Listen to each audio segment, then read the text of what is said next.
Good evening, everyone, and welcome to the Centralist. I hope everyone's having a great morning, great evening, great afternoon. Somebody asked me last week, why do you say that? I said, because we broadcast around the world.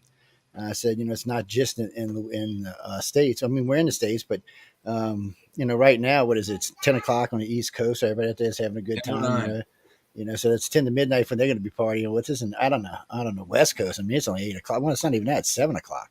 I mean, they're barely getting in the evening time, just starting to hang out, which, the good ones are going to join us in the second hour, but it's strange the way this show goes around and moves around. It's not as it doesn't have the reach as UFO Undercover does, or as some of the other shows I host, because this is a much newer show. But right now it's in 100 and I think 136. I don't know. Mark told me there's either 136 or 146 countries last week, and that's plenty for a show that's supposed to be about America, politics, and what is going on in America. It also tells me how many people are interested in listening to what we're talking about.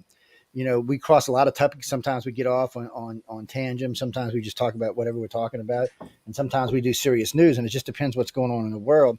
But before we even get into all that, we guess we'll start with Jay and work our way around. So, Jay, tell them who you are and what the hell you're doing here and what planet you're I'm from. Jay McNicholas. I'm a co-host part-time on the Church of Mavis, which precedes this show every Fridays from 8 to 10. And I do every 3 Fridays. And then our other co-host, Wham, comes in with Jeffrey Pritchett. And that's where I'm at on Fridays. Miss PhD from New York. She didn't tell you, but Jeffrey's not from this planet. But anyway, Clint, tell who you are, man, and tell me about yourself. Shit, I'm sorry. My name is Clint House. I go by Doc House, as you can see on my name down there. It was my DJ name for a long time, and I just kind of took it over and moved it over into my social media presence. I've had a lot of presence on like TikTok and things like that. So you may have seen me, you may have heard me talking all kinds of crazy stuff online. So, but yeah, that's me. I'm Clint House, and I'm really excited to be here with you guys tonight. And then we have this young person down here in the right corner. Who are you? I'm 41. Yeah, you're young. So, we got Doc House. We got Emily Menshouse. The houses Not are get confused with the house of cards. The house is in the house. The houses are in the house. Yes, and I have 2 shows actually. I have one show, What the Frick Live. We interview everybody coming and going. That makes you think, what the frick. We're on a Thanksgiving break, but we come back in next Wednesday night at 9 p.m. Eastern Standard Time with the Bloombergs off off Discovery Plus's new show. We bought a funeral home. And then I have the B System podcast that just started up.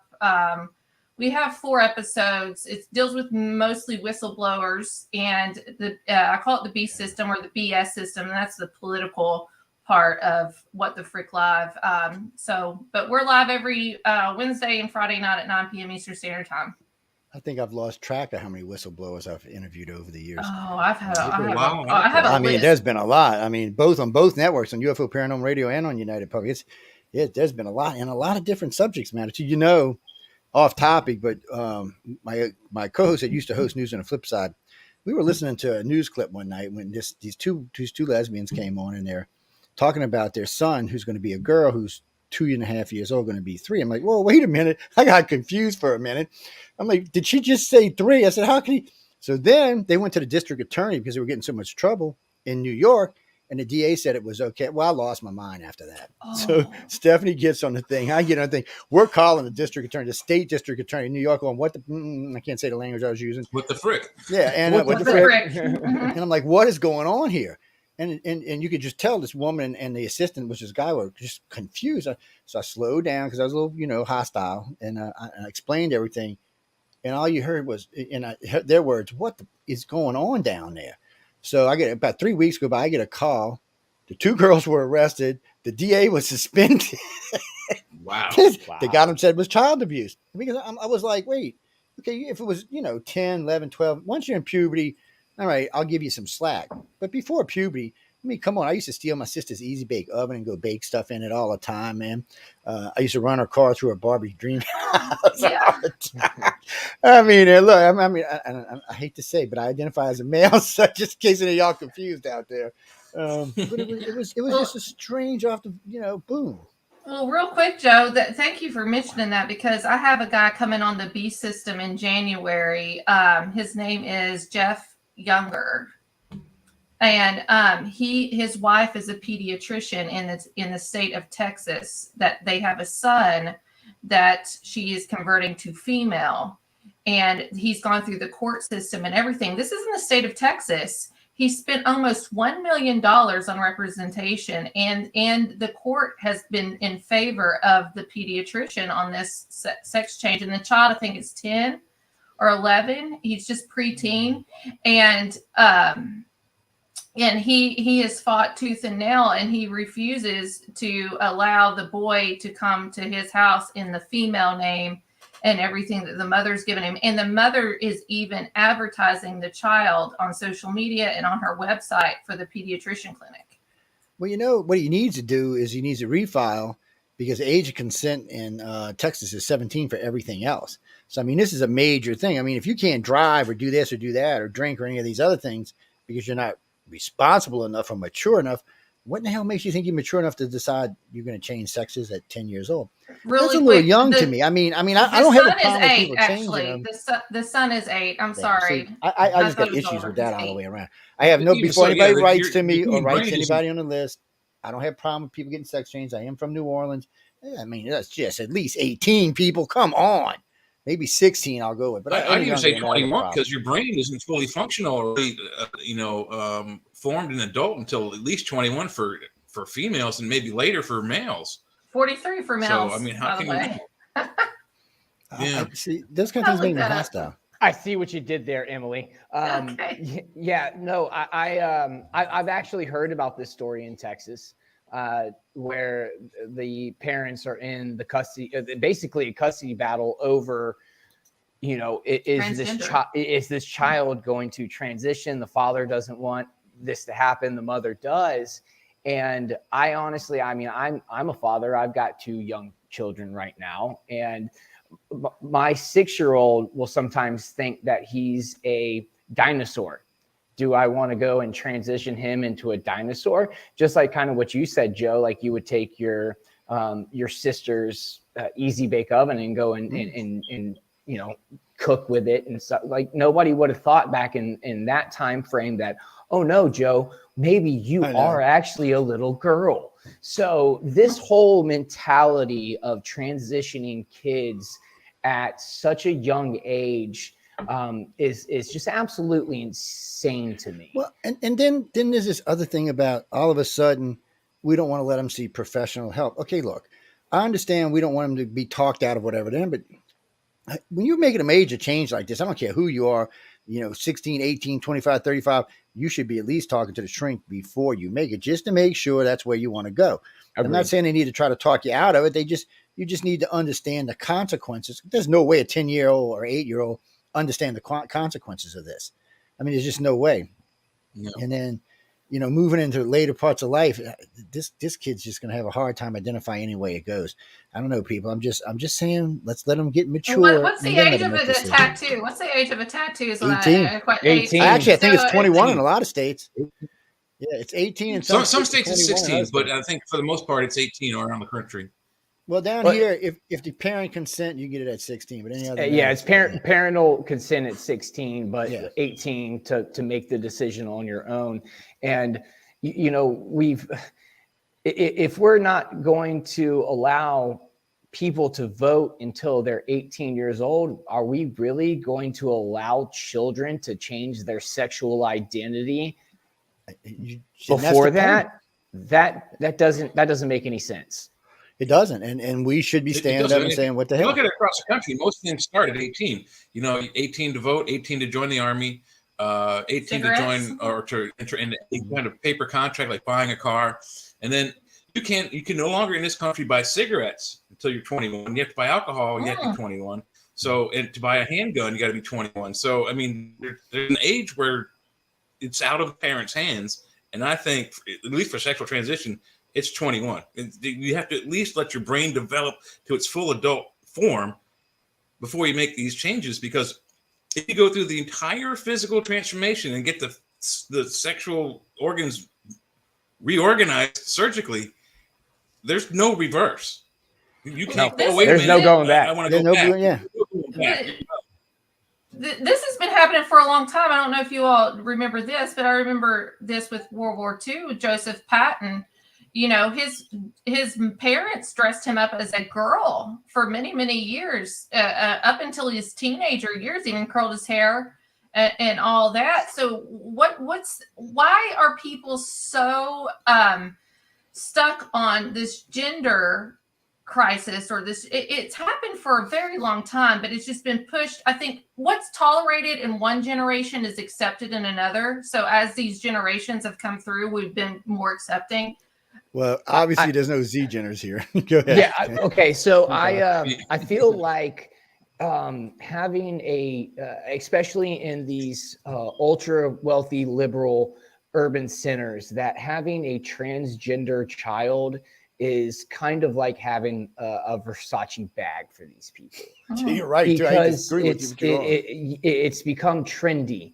It's become like the new thing for these ultra wealthy liberals that, you know, oh, look at my transgender child, and look at my virtue signaling of allowing my child to be whoever they want to be. That is exactly what it is to me. Yes. And I don't know if I'm right or if I'm wrong on that one, but that's how it feels to me, is that this has become the new trend for these psychopaths. Well, this will help prove your point.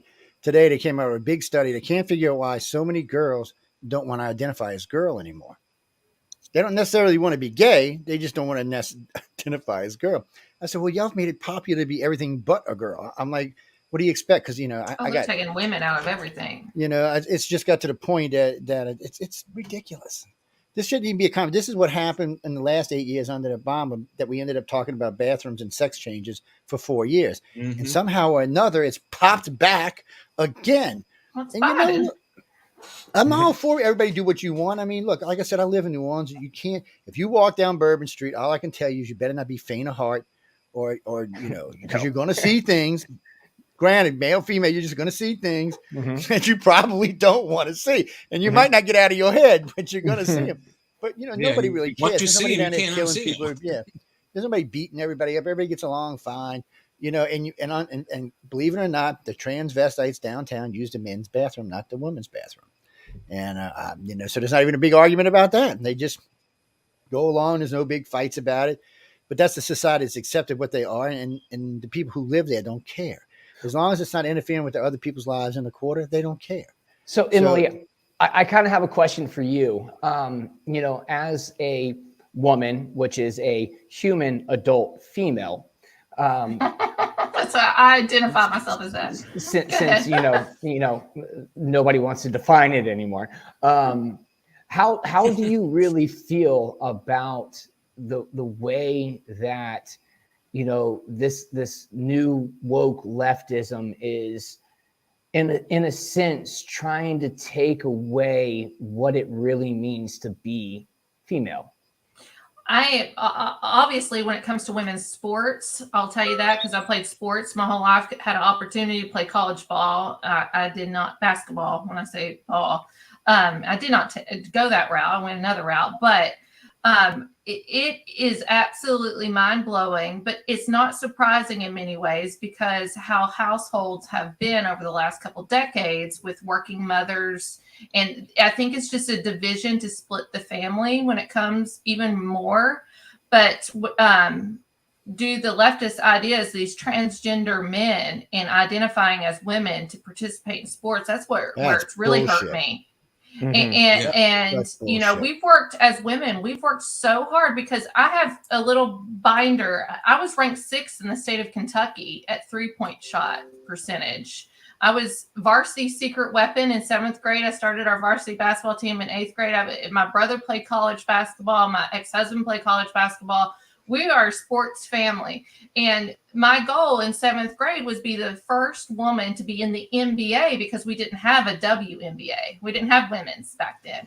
So when women's NBA came around, or WNBA came around, that was a big, huge deal. And then now to see these men that classify themselves as women to participate and win these sports or battle women. It's just not right. And the high schools, there's some high schools implementing this. And my son, I'll tell you this, he plays he's a sixth grader. He plays football, and I highly encourage. When I have nothing against this, especially at this age. We had several girls, 2 girls on his football team this past year that want to play football and things. So, but there's some schools that are implementing this as they get older. That these boys that are claiming to be female to be on the female basketball teams, or these girls claiming to want to be boys to be on the boys football teams. It depends on what position, I think, with football with women, if she's big enough. But I don't know, maybe this is something I need to look into more, because I just don't think a man's figure, stature and everything is more built bigger than a woman is. Frame. It's easier for men to pump up, at least upper body is we're much stronger upper bigger body. bones, So denser bone structure. And another thing my son is, I live in just a small town, Ashland, Kentucky. We have like 18,000 in our population. We're seeing furries in schools too here, and they're using like defecating in the floor and everything in the bathrooms. Like I'm about ready to pull my son out of school. I'll just tell you that. It's gotten that out of hand, but going back to you, Clint, being a female and seeing all this happen, especially when it comes to women's sports, is devastating. And it hurts me. I can totally understand that would, because, I feel like we're in this position or in this societal role where everybody is trying to diminish the actual beautifulnul of what being a woman actually is. Well, how about the beautifulness of what a man should be? They're taking men like it's disgusting. It's transhumanism was what they're trying to do. I've got something to add to that as well. You bring up a good point, Clint. This, I don't know how many years ago, but whenever Bruce Jenner came out and was transitioning, they were giving some sports award away to a female athlete, an actual born female athlete. And she was going to be the first African-American athlete to receive said award. And I don't remember what the award is, but once Bruce Jenner announced he's whatever he is now, Caitlyn Jenner or whatever his name is, they decided to give him this prestigious award for having done amazing things in the female sports. Lesbian of the year. Bruce Jenner hasn't done anything in sports in 40 years. It's in the 80s. He was in the 80s in the Olympics, and that's it. He hasn't done sports. Hasn't participated, hasn't competed since like 1984, 85, 86. And then he just decides to be a girl, and they give him this female award for being, highly prestigious. Did he ever even fully train? I don't even think he ever finished, did he? I mean, he still got. I think he did. Did he? Because I don't remember. Block and tackle cut off. I'm pretty sure that he did, but I don't think he did. I think he did. I'll look it up real fast. Yeah, because I don't remember. I was worried about all the people who used to worship this guy, how they felt after this. And, I just think it's so disrespectful to biological women when you have biological men who are winning awards for women's sports or women's beauty contests or any of the things that we're seeing that are happening right now. I just think it's so disrespectful to women. And that feels to me like that is what actual true feminism is being upset that a biological man is winning these awards that are meant for women. Bruce Jenner underwent cosmetic surgery and the completed sex reassignment in January of 2017. Yeah, so he fully trained. Big boy. But he's conservative, so we had a lot of shortage. He didn't do sports for it. I'm sorry, Jay, you cut in and out. I didn't hear you. Say that again. Sorry, I was just saying that he comes out of as this new persona, and again hasn't done sports in 40 some years, and wins this award takes it from this woman who was highly regarded in her field of sport. I don't know what it was, soccer, lacrosse, something. I can't remember. But if I was that woman, I would have found Bruce Jenner and beat him up in the streets. I mean, that's just she should have challenged him to a fight. Yeah, it's so disrespectful. Yeah, it's so disrespectful. There's something else to think about too. I know a lot of men don't think about this, but we've had a lot of shortages in inflation and stuff for the last couple of years, and we had a shortage of feminine products in the United States, and it's because they started putting the feminine products in the men's restrooms. It's not because of supply and demand. Well, I guess it could be supply and demand, but instead of just being able to get those items, their shit, throw it around. So you could get those items in a female restroom. They started putting those items in a man's restroom now too. So it's just it's crazy. The world is crazy. So anyway, that's just good. I remember this came out under Obama. I was doing a show in Los Angeles, and I was on television. It's because of Michael. It's because of all them bad people. But, I know I see what you did there, Emily. It's Michael. Okay, good. It's Michael. Poor Mike. Leave poor Michael alone. He's off doing whatever. He's I don't know what he's doing. To be honest with you. I'm sorry for any left people listening to this, but it's the truth. It is the truth. It's whatever it's doing right now. I don't know. I haven't seen it on television lately, so I'm not sure what it's doing. But last time I was out of LA, I was giving a lecture out there, and it was weird because we were standing in the audience. And I was just asking people, "What do you identify as?" Of course, I was in Los Angeles now, mind you. In the whole first two rows, I didn't identify as male or female. Now, granted, they look male and female to me, but I'm not going to hate because I was there to talk about lesbians, and I was invited there by Jennifer because I got into it with the Lesbian Coalition a couple of years earlier and banished them from. I got all three of them fired. I couldn't believe they came to talk to this old white man from Louisiana, didn't come prepared, didn't know what a lesbian was, what the definition of it was. That some 62% go back straight. They didn't know any of this, and the girl Jennifer, who was a lesbian, who was hosting a show for NBC, was just stunned. She was sitting there going, I can't believe you just put all three of them in their place. She said, you let it, because I let them go on for 25 minutes. I didn't say a word, which is hard for me, by the way. So I'm sitting in. So I said, can I talk now? And they're like, yes. And I just could see their faces because they thought they made a good argument. I could just see their faces go. And I said, look, if I can come up here and beat y'all down that quickly, I said, being an old white man from Louisiana, I said, you should be ashamed of yourselves. I said, you are giving disinformation to all these poor girls out here, all these poor guys out here. I said, you need to understand what it is you're choosing in life, how you're choosing in life, and what the consequences of your choices are. I said, because whatever you think, whether the TV's on your side or not, you're still going to have people in our society that's not going to like what you're doing.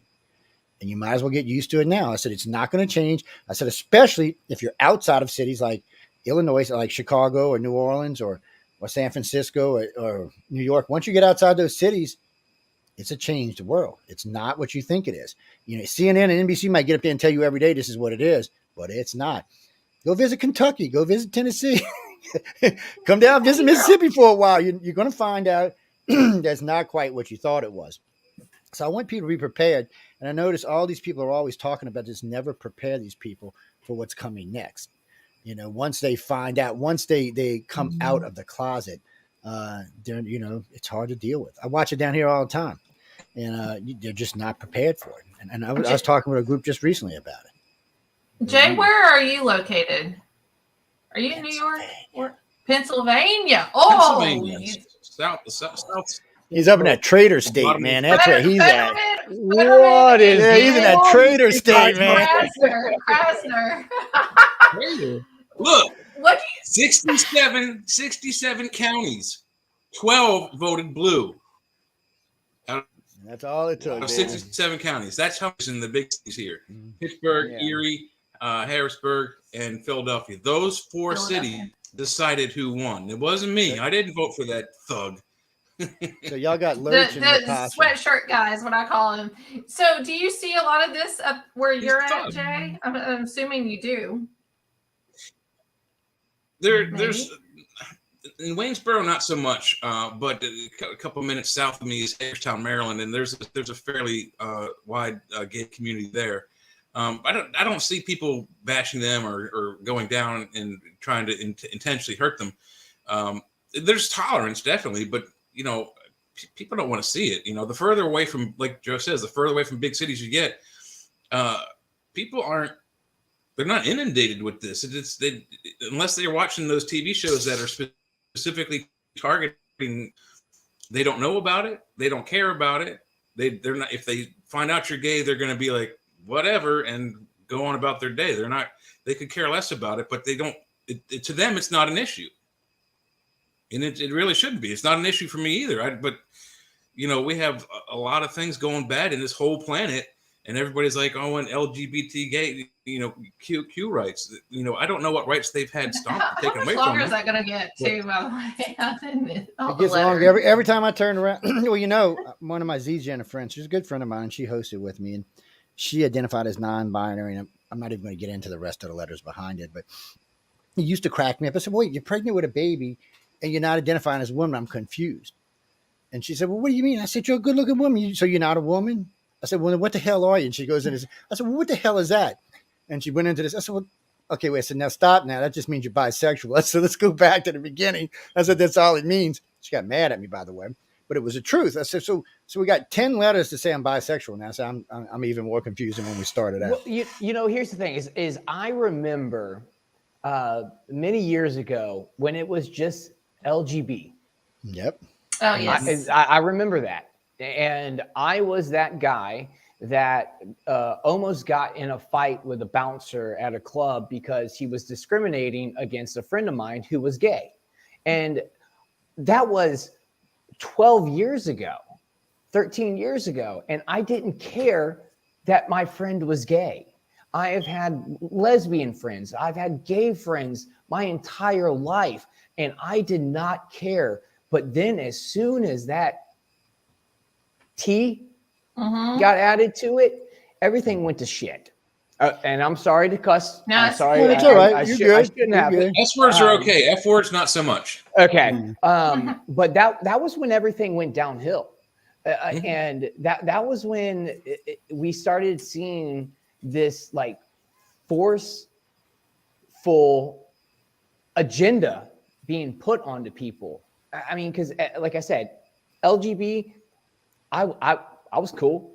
I was fine. Everything was cool. But then at least they could identify who they are, though. I think this is more of like a spiritual assignment in many ways. Yeah. Well, it's gender dysphoria that has really taken over. And like we were saying about the adding of all of these other letters. And the pronouns, too. Yeah. They, them, he, her, all of this. People have just lost their minds. And I think there's a connection with that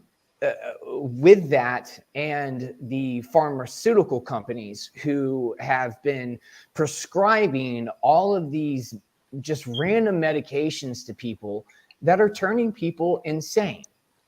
And I mean, if you look at, the statistics of where all of this started to where the prescriptions to, all of these doctors who are all of these, psychological drugs to people, it's changing people's brains. And it's not a good thing. It is literally driving people insane to where they don't even know who they are anymore. And now we're seeing that play out right in front of our eyes. They want to take identity away completely to where you're just a pronoun. And anytime somebody has a pronoun listed on their social media pages, it's an automatic red flag to me. You are not a pronoun. You're more than that. You have a name. You have a birthday. Your family assigns that name to you. There's birthrights to that name. And we have a collage of industry, political, social, even all these what do you want to call these fashion designers and everything, even with their models that are trying to get away from gender, get away from your name to make you just look like a thing. Well, and you're more than that. And that's a lot of the reason why I think that the whole face mask going through COVID was a big thing. because when you cover part of your face like that, now you're starting to take away your facial features and you're taking away your expressions, your expression. Because when people talk, when you smile, when you look at people's mouth and how it's moving, like that gives you the expression of who people are. So that's why I think that they're still they're still trying to do it now. But I think that was one of the reasons why they pushed that, because when you cover half of your face, it takes away a sense of who you are as a person. And look at the Islam culture, the Muslim culture. That was one of the reasons that was one of the reasons why the ancient Muslims would just especially with women, give the women just this part, just their eyes, and because they wanted to take away all of who they were as a person. And I think that's what. Well, there's also another reason behind that. There's also another reasoning behind that, and it's a BS reason. And the reasoning is that the Arab men who wanted to control their women felt that if other men could see their hair or see their ankles, they would lose control and rape that woman. So they put them in these, 1.5-inch thick wool burqas to hide their features so that they are not attacked in the streets. Yet, if she walks down the street without a escort that's of her family, she can legally be attacked and sexually assaulted by Sharia law. So that there's a lot of yuckiness behind that. But the thing you bring about with the masks, with the COVID thing, you're absolutely right. It took away half of our identity, but it also, and I'm surprised we haven't seen any of this yet, and I'm sure we will. I had to wear it at work, and I stand and I work in a major hardware store with this. We have to, lift heavy boxes and move, and I'm walking 10 to 15 miles a day in this job with this thing that's impeding my breathing. I'm breathing in my own exhaled gases, which are bad for you. And also it's squishing my ears, it's squishing my nose. And I don't know if it's happened yet, but I'm sure someone down the road is going to sue the companies that make these masks for deforming their nose or deforming their ears. They're going to sue them for more and or causing but on the mask box it says it doesn't protect against COVID. So it's it doesn't. But if you ever inside you flip the two seams over, it says may cause cancer if worn all the time. Yeah. Especially go ahead, the ones Jay. that came from Sorry, I didn't mean to interrupt. Go ahead, Jay. I'm sorry. I got excited there for a moment. But like I said, they forced us to wear these things, which number one didn't protect you. Number two, as Jeff says, could cause cancer, and number three, could cause serious health. So I would always take my mask down. And the manager would walk by, you got to put your mask up. I'm like, there's nobody within 6 feet of me. I'm not wearing this thing until someone comes in within 6 feet. Then I'll put it up. Like, what do you got to have it all the time? I'm like, it's bad for me. I smoke cigarettes. I'll admit it. I smoke cigarettes. So it already automatically affects my breathing just having that thing on. But you're breathing carbon dioxide, which is a poisonous gas. Too much of it make you dizzy. Eventually you pass out. And if you continue breathing it, you're gone. I mean, how many movies or how many times have we heard about people getting in their car and starting the car in the garage and killing themselves through the carbon monoxide? I mean, like it's the same thing. It's a different gas, but it's the same idea. I mean, there are people that commit suicide by putting like a dryer hose on the exhaust, the same effect, running into the car. Well, same effect. I mean, we got banned symptoms. YouTube for what? 3 months because I made a video. I got a degree in science. I made a video. So I said, okay, it was 6 feet apart. I said, you're breathing. I got the guy breathing. We got the colored smoke. He's breathing. You can see it rise above his head. So the guy 6 foot behind him walks up. He walks up to the next one. And on both of them, you see the smoke settling down from their head. So whatever they were just breathing, the person had just walked underneath. They just settled down on top of them.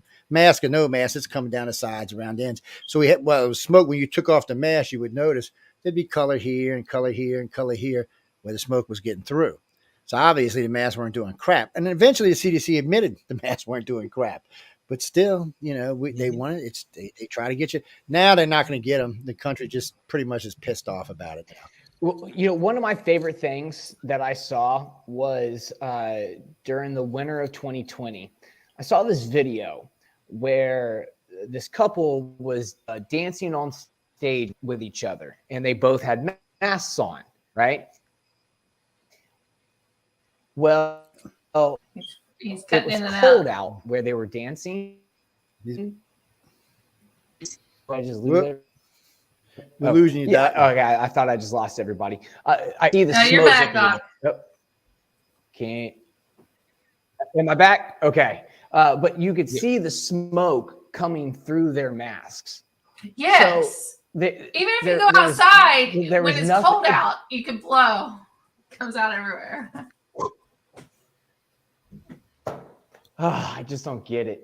I just don't get well, it. Here's another crazy thing about the mask. I don't know if any of you guys saw this, but the height of it, 2020, or towards the winter, they told people don't go out unless it's absolutely necessary. And what they called necessary, at least in the state of Maryland, was go out for your prescription drugs, your groceries, your doctor's appointments, and to walk your dog to relieve his bowels and what have you. We had people coming to the hardware store that I work at to buy flowers, mulch. Stuff that is not essential. A flower is not going to help you fight COVID. Now, the guy that comes into the hardware store to buy a new toilet because his other toilet, pardon the pun, took a crap or cracked or broke, has to replace it. That is an essential item. But on the same token, these people that are going out by themselves in their car with a mask on, you're by yourself in a car and you're wearing a mask. What's wrong with you? Those always crack me up. Real quick, we just had Thanksgiving. I don't know about you all, but our Thanksgiving has changed dramatically since COVID. It's not the same how we always did. And I've lost 11 family members since COVID, some due to COVID, but they had other elements going wrong, and some due to the jab in the arm, which there's some lawsuits in my family that's being filed. And I have family that's attorneys and things that's doing that. But regardless, my brother and his children, they all positive for the flu. So it just ended up being my mom and my dad, my son, and myself this year for Thanksgiving. So instead of cooking, we go to Bob Evans. Just yesterday at Bob Evans, we walk in and there's like 4 or 5 people there waiting for tables. It was super busy. That had masks on. There's still people falling for this and still wearing masks. Like, a lot of people feel comfortable with it now. It's a routine for them. Did it become a habit for them? Are they comfortable with that? They're comfortable. I'll be honest, as a woman, there's times like I don't want to put makeup on or anything like that. It'd be nice just to throw a mask on and walk out. They feel comfortable. I don't see many down here, but I do see them from time to time. I do see them in the casinos from time to time. Well, we walked in the whole left side, no pun intended, but it was the left side. There was 4 or 5 people there. They all had masks. On the other side, there was no one with masks or anything. And we waited for our table. And it was really nice, by the way, because I didn't have to deal with leftover cleanup. But it was something different for our family. But Thanksgiving's been different ever since COVID. It really has. The biggest psychological operation that's ever been conducted on a lot of people don't realize. One of the things people don't realize about the mask is there is a test for them. And they told us back in 2020 that if you put your mask on and walk into the butcher shop at the grocery or go to one of the Oriental or Asian markets, and you walk by the fish counter and you can smell fish through your mask that is on tight and correct. If you can smell fish, COVID can get through. That's one of the things we showed them. Since I own a construction company, I showed them. I actually went on there because I'm OSHA certified. So I said, that's what the video was about. I said, let me show you what you really need to keep COVID from getting in. So we tried the 95s, we tried everything, and you could still see the color coming through the mask. So when you flip the mask over, the color of the smoke would come in there. Now, the respirators we use for when we're doing big time sanding or spraying, you take them on, you flipped it over, there's no color in there. You take the little canisters off, there's no color in there. Now you flip the canisters over and you'll see layers of color in the canister, but it never actually got to you. But those are serious respirators, and there's no way you could wear these all the time. I mean, they squish your face down and really tighten your face. They sit like, and you can't. And if you wear a beard, even those are useless. If you have any kind of hair on your face, there's no seal with beard. The beard's allowed the things that come through. So I just didn't worry about it. I was like, well, But I've been thrown off of YouTube. I can't even tell you how many times. Oh, I lost everything in 2021 on my end. You know, So everything talking about these topics. We had a lot of stuff we had to curb because they were just ridiculous. So I just got sent a news article story. Fauci emailed friend saying masks were ineffective, pushed for mandates anyway. Missouri AG says. Hold on. I'll tell you this. I have on my website the Fauci report. I have every email from Fauci, or that was in the email part on my website. Fauci has always said behind the cameras that the masks are ineffective. It even says it on the box. Yeah. But when you put the camera on, obviously he's sold out. He's getting a lot of money off these vaccines and everything else.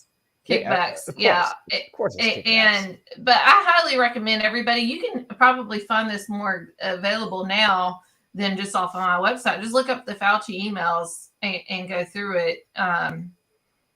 Not on Google. Don't use Google. It's not going to come up on Google.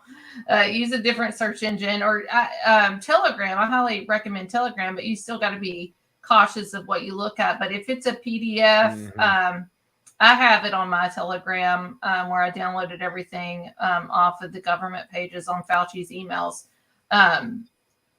Go on Telegram and look up Fauci emails. You should be able to get the whole list yourself. So some of the takeaways from the deposition of Fauci knew the lab leak theory had merit, but it come back to him and sought to immediately discredit it. He defended the lockdowns. The rest of us don't have the ability to determine what's best for ourselves. Let that sink in, people. Let that sink in. Well, you know, it's always been that way. As a group, as a big country, we're morons. We're panicky. We're animals. We follow real easily. As individuals, we're intelligent. But when you get us together as a group, we're stupid. And then, unfortunately, half the country likes to watch NBC, ABC, CBS, CNN. And as long as they're watching that kind of stuff, they're going to be brain dead. They just don't. Honestly, a lot of my friends that are in the middle or leaning deep left, they don't want to know the truth about anything. The other day, like today, I was talking to him. You know, Putin's going to handle the truth. Well, Putin's getting ready to put. He put his 20-ton nuclear weapons in fast mode today. So he's going to start mass producing nuclear weapons of 20 kilotons. That's plenty enough to flatten New York easily. And one of his aims is New York, and one of his names is the U.S. and Europe. So we got a madman who's going to die. I hope it's not New York. I hope. Yeah, well, we got a madman who's going to probably die in the next year because he has stage 4 cancer and cerebral palsy, or no, what's the other one? I don't think he had cancer. I think he overcame possible he had Parkinson's assassination. He had Parkinson's and stage 4. Yeah, it's Parkinson's. Yeah.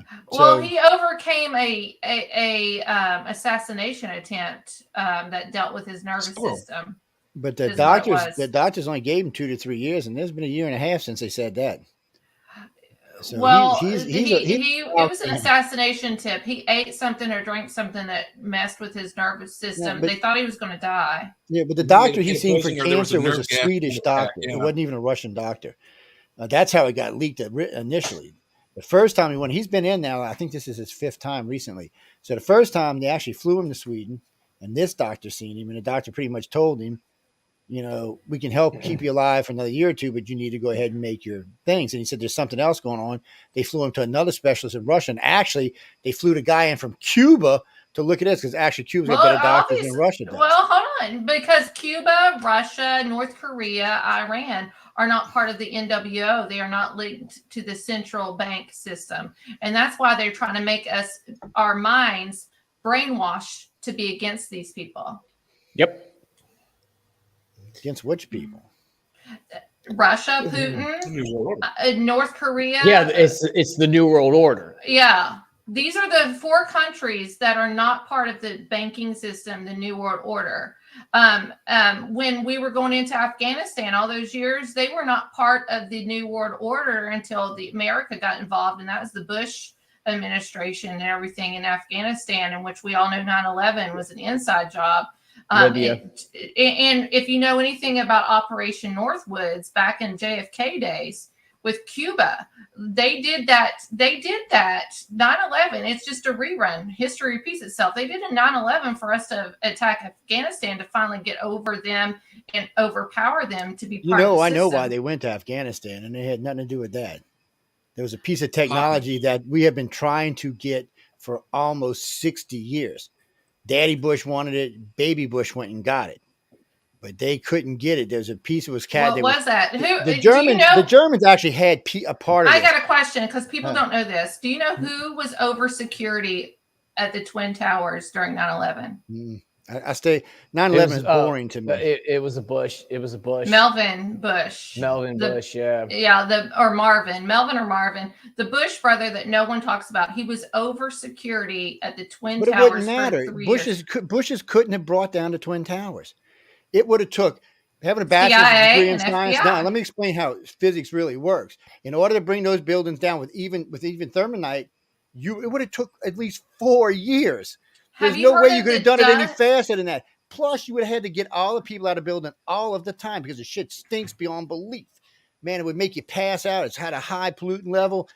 Some things you just got to look at and say, okay, there's other ways to get things going besides that. Yeah. Have you heard of the dustification system by Judy Wood? Have you ever heard of KJ57 fuel? I've heard of KJ5. He's a Christian rapper. Listen, to help you with this, because obviously you got a bad idea about the Hold on. Dustification by Dr. Judy Wood. It's her theory, and she studies dust and how dust forms and how it falls. She has a whole series on 9/11 towers, and no one knows about her. So write her down, Joe.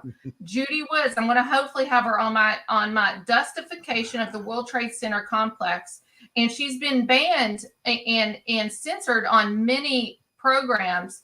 You can find her on Rumble still. She has a website. I can put this in here. But nice. She talks about the dustification and how dust falls when it comes to buildings being imploded or direct attack. And she compares the World Trade Centers to other buildings that have had the same incidents and explains the dust and how it's parallel. She even overlays images and pictures and videos. It's absolutely phenomenal, and no one's talking about the dustification of the World Trade Center. It's not that hard to bring down those buildings. You don't need any kind of real missiles or any bombs or anything like that. It's imploded.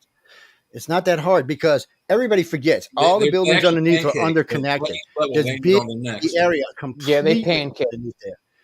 Everywhere under there. So whatever went down the first building went all the way to building 7. The whole liquidized. There's absolutely no way that those buildings could have pancaked on themselves without explosions.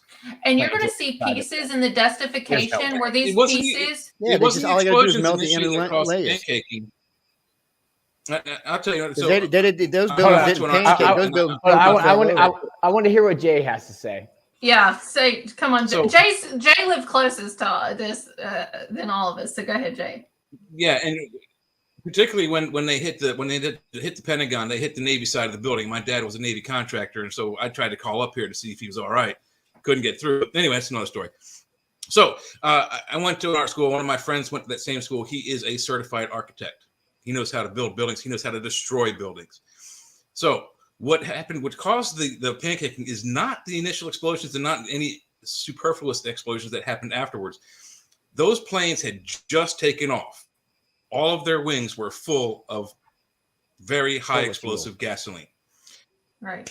Yeah, jet fuel. Once those impacted in those, especially on those higher levels, that fuel ignited all the synthetic material in those buildings: carpets, drapes.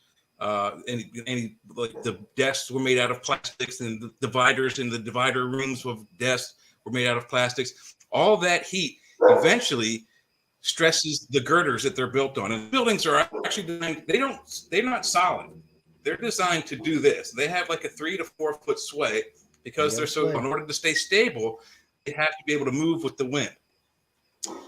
When the fire got hot enough, each level detached from the girders it was attached to and hit the one below it, and all that weight, and that's what killed them, is the heat from the fires. There's no conspiracy and here. You want to see the conspiracy? Do you want to see what the conspiracy was? Well, I want to say this really really quickly. I just want everybody just take this in consideration. Look up Dr. Judy Wood. She's written books. She's done all kinds of stuff. She's a scientist.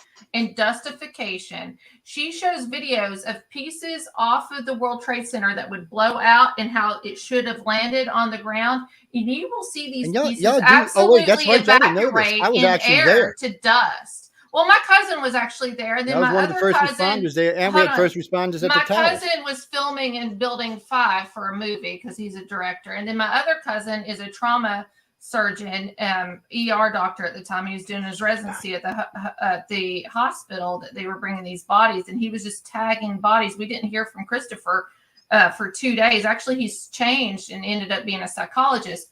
But regardless of any of this, I honestly believe, and this is I've studied this a lot, and we've had people from West Virginia. We had a doctor that supposedly died or he did pass away, but in the airplane that hit the Pentagon and stuff.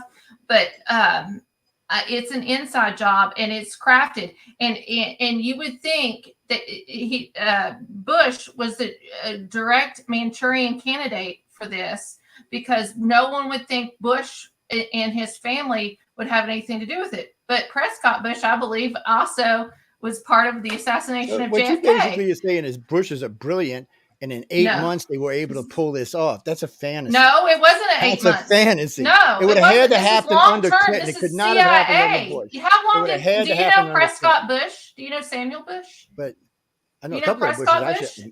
Samuel Bush, and you know their work history with the CIA.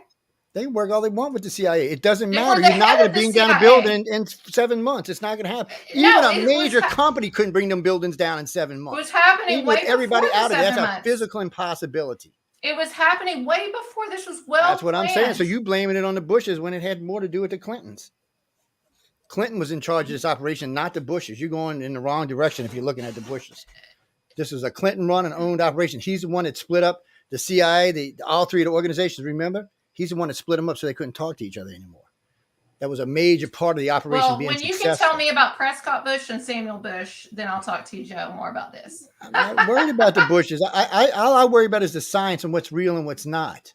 Well, then that's really what it comes down to. Look up Judy Wood and Dustification, too. Well, like I said, I was there. I seen the girders melted.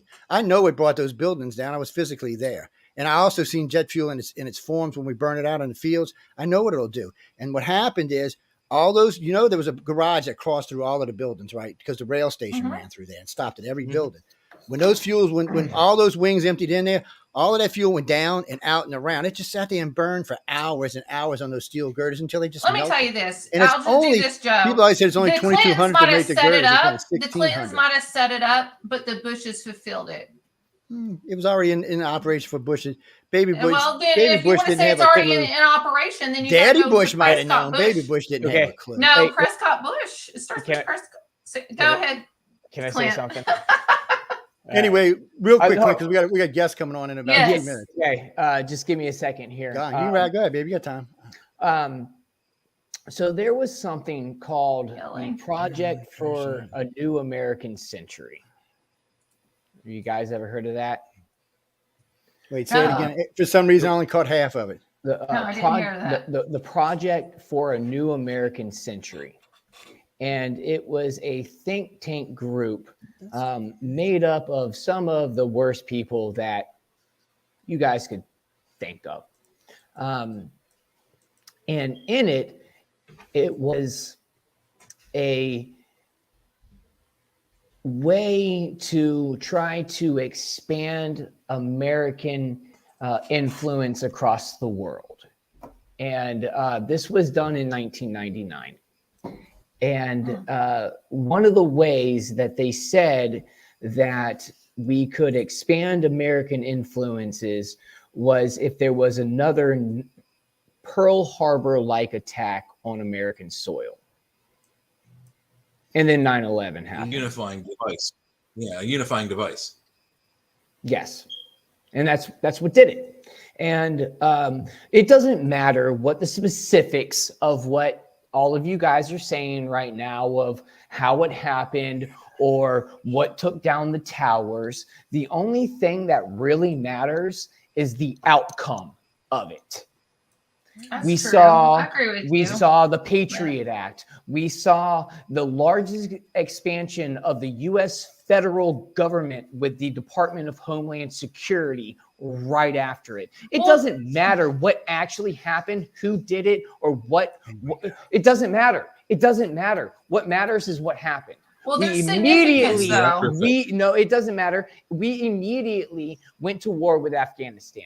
We did. We immediately, 2 years later, went to war with Iraq. We churned out the military-industrial complex that JFK was warning about, that Eisenhower was warning about, Operation Northwoods. So it doesn't matter what legitimately happened on that day. All that matters is what happened after that day. It means a lot on that day, because when was the Pentagon first being built? What was the date? I don't know that. 9/11. 1950s, probably. 9/11. And when was New York City declared a city? On September 11th.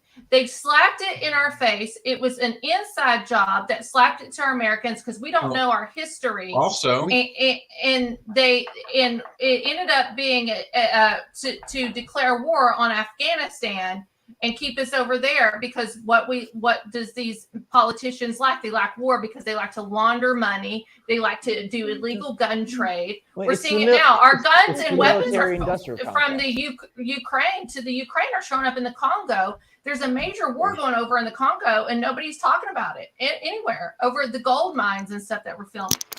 But I know we have a guest coming on, and my son just texted me, and I'm going to have to step away for a second. But go ahead. I'm just digging up my email at the moment. Okay, I'm sorry. I'm listening to y'all. This is good stuff, man.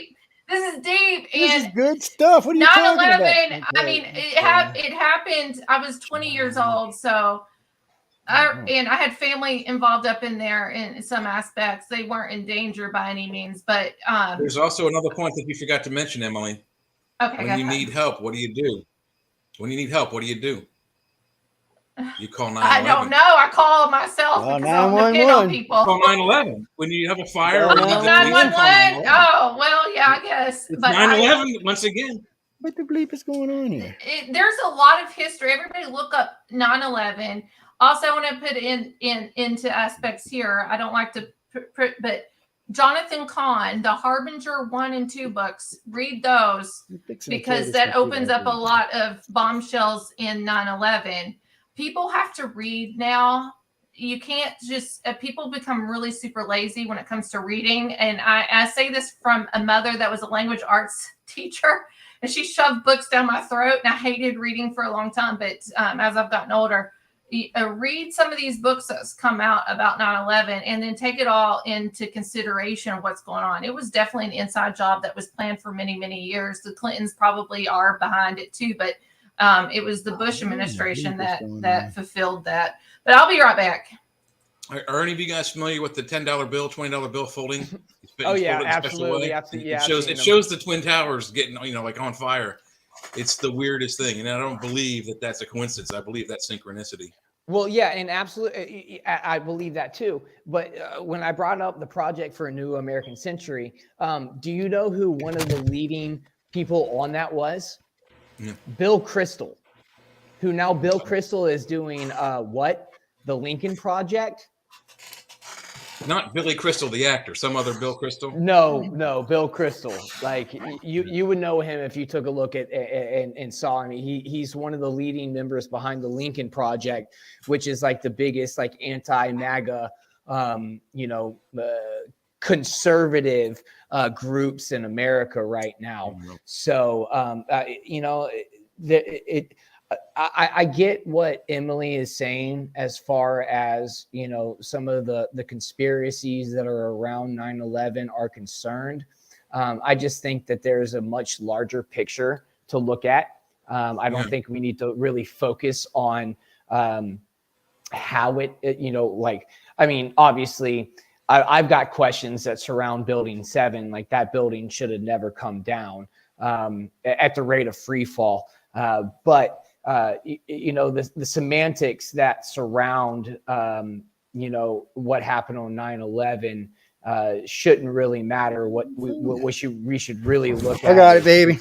Is how we what happened after, and how everything just really kind of played out after it. I mean, the U.S. government started spying on everybody, and the Department of Homeland Security was created, and those are the things that we really need to focus on. Right, and you also brought up how just prior to that the Clintons broke up the FBI, the CIA, the NSA, so they could no longer speak to each other, which is kind of how those guys got into the country.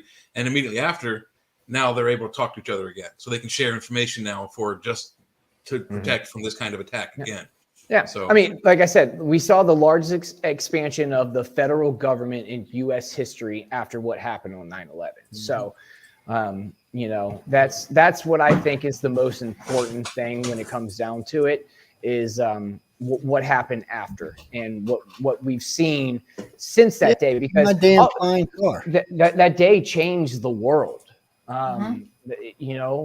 It really did, and it led us back into being able to just declare war on anybody that we wanted to. Like we were talking earlier about, we did like Libya. Libya was trying to convert from the US dollar, and then all of a sudden, nope, Gaddafi. Guess what? You're dead, Well, and you know what else Gaddafi was finding too? The Clintons were doing illegal weapon trade over there during this time too. But yet we done got rid of so all was our Saddam wars, Hussein. Saddam Hussein was getting rid of the dollar, and guess who else is getting rid of the dollar? Putin.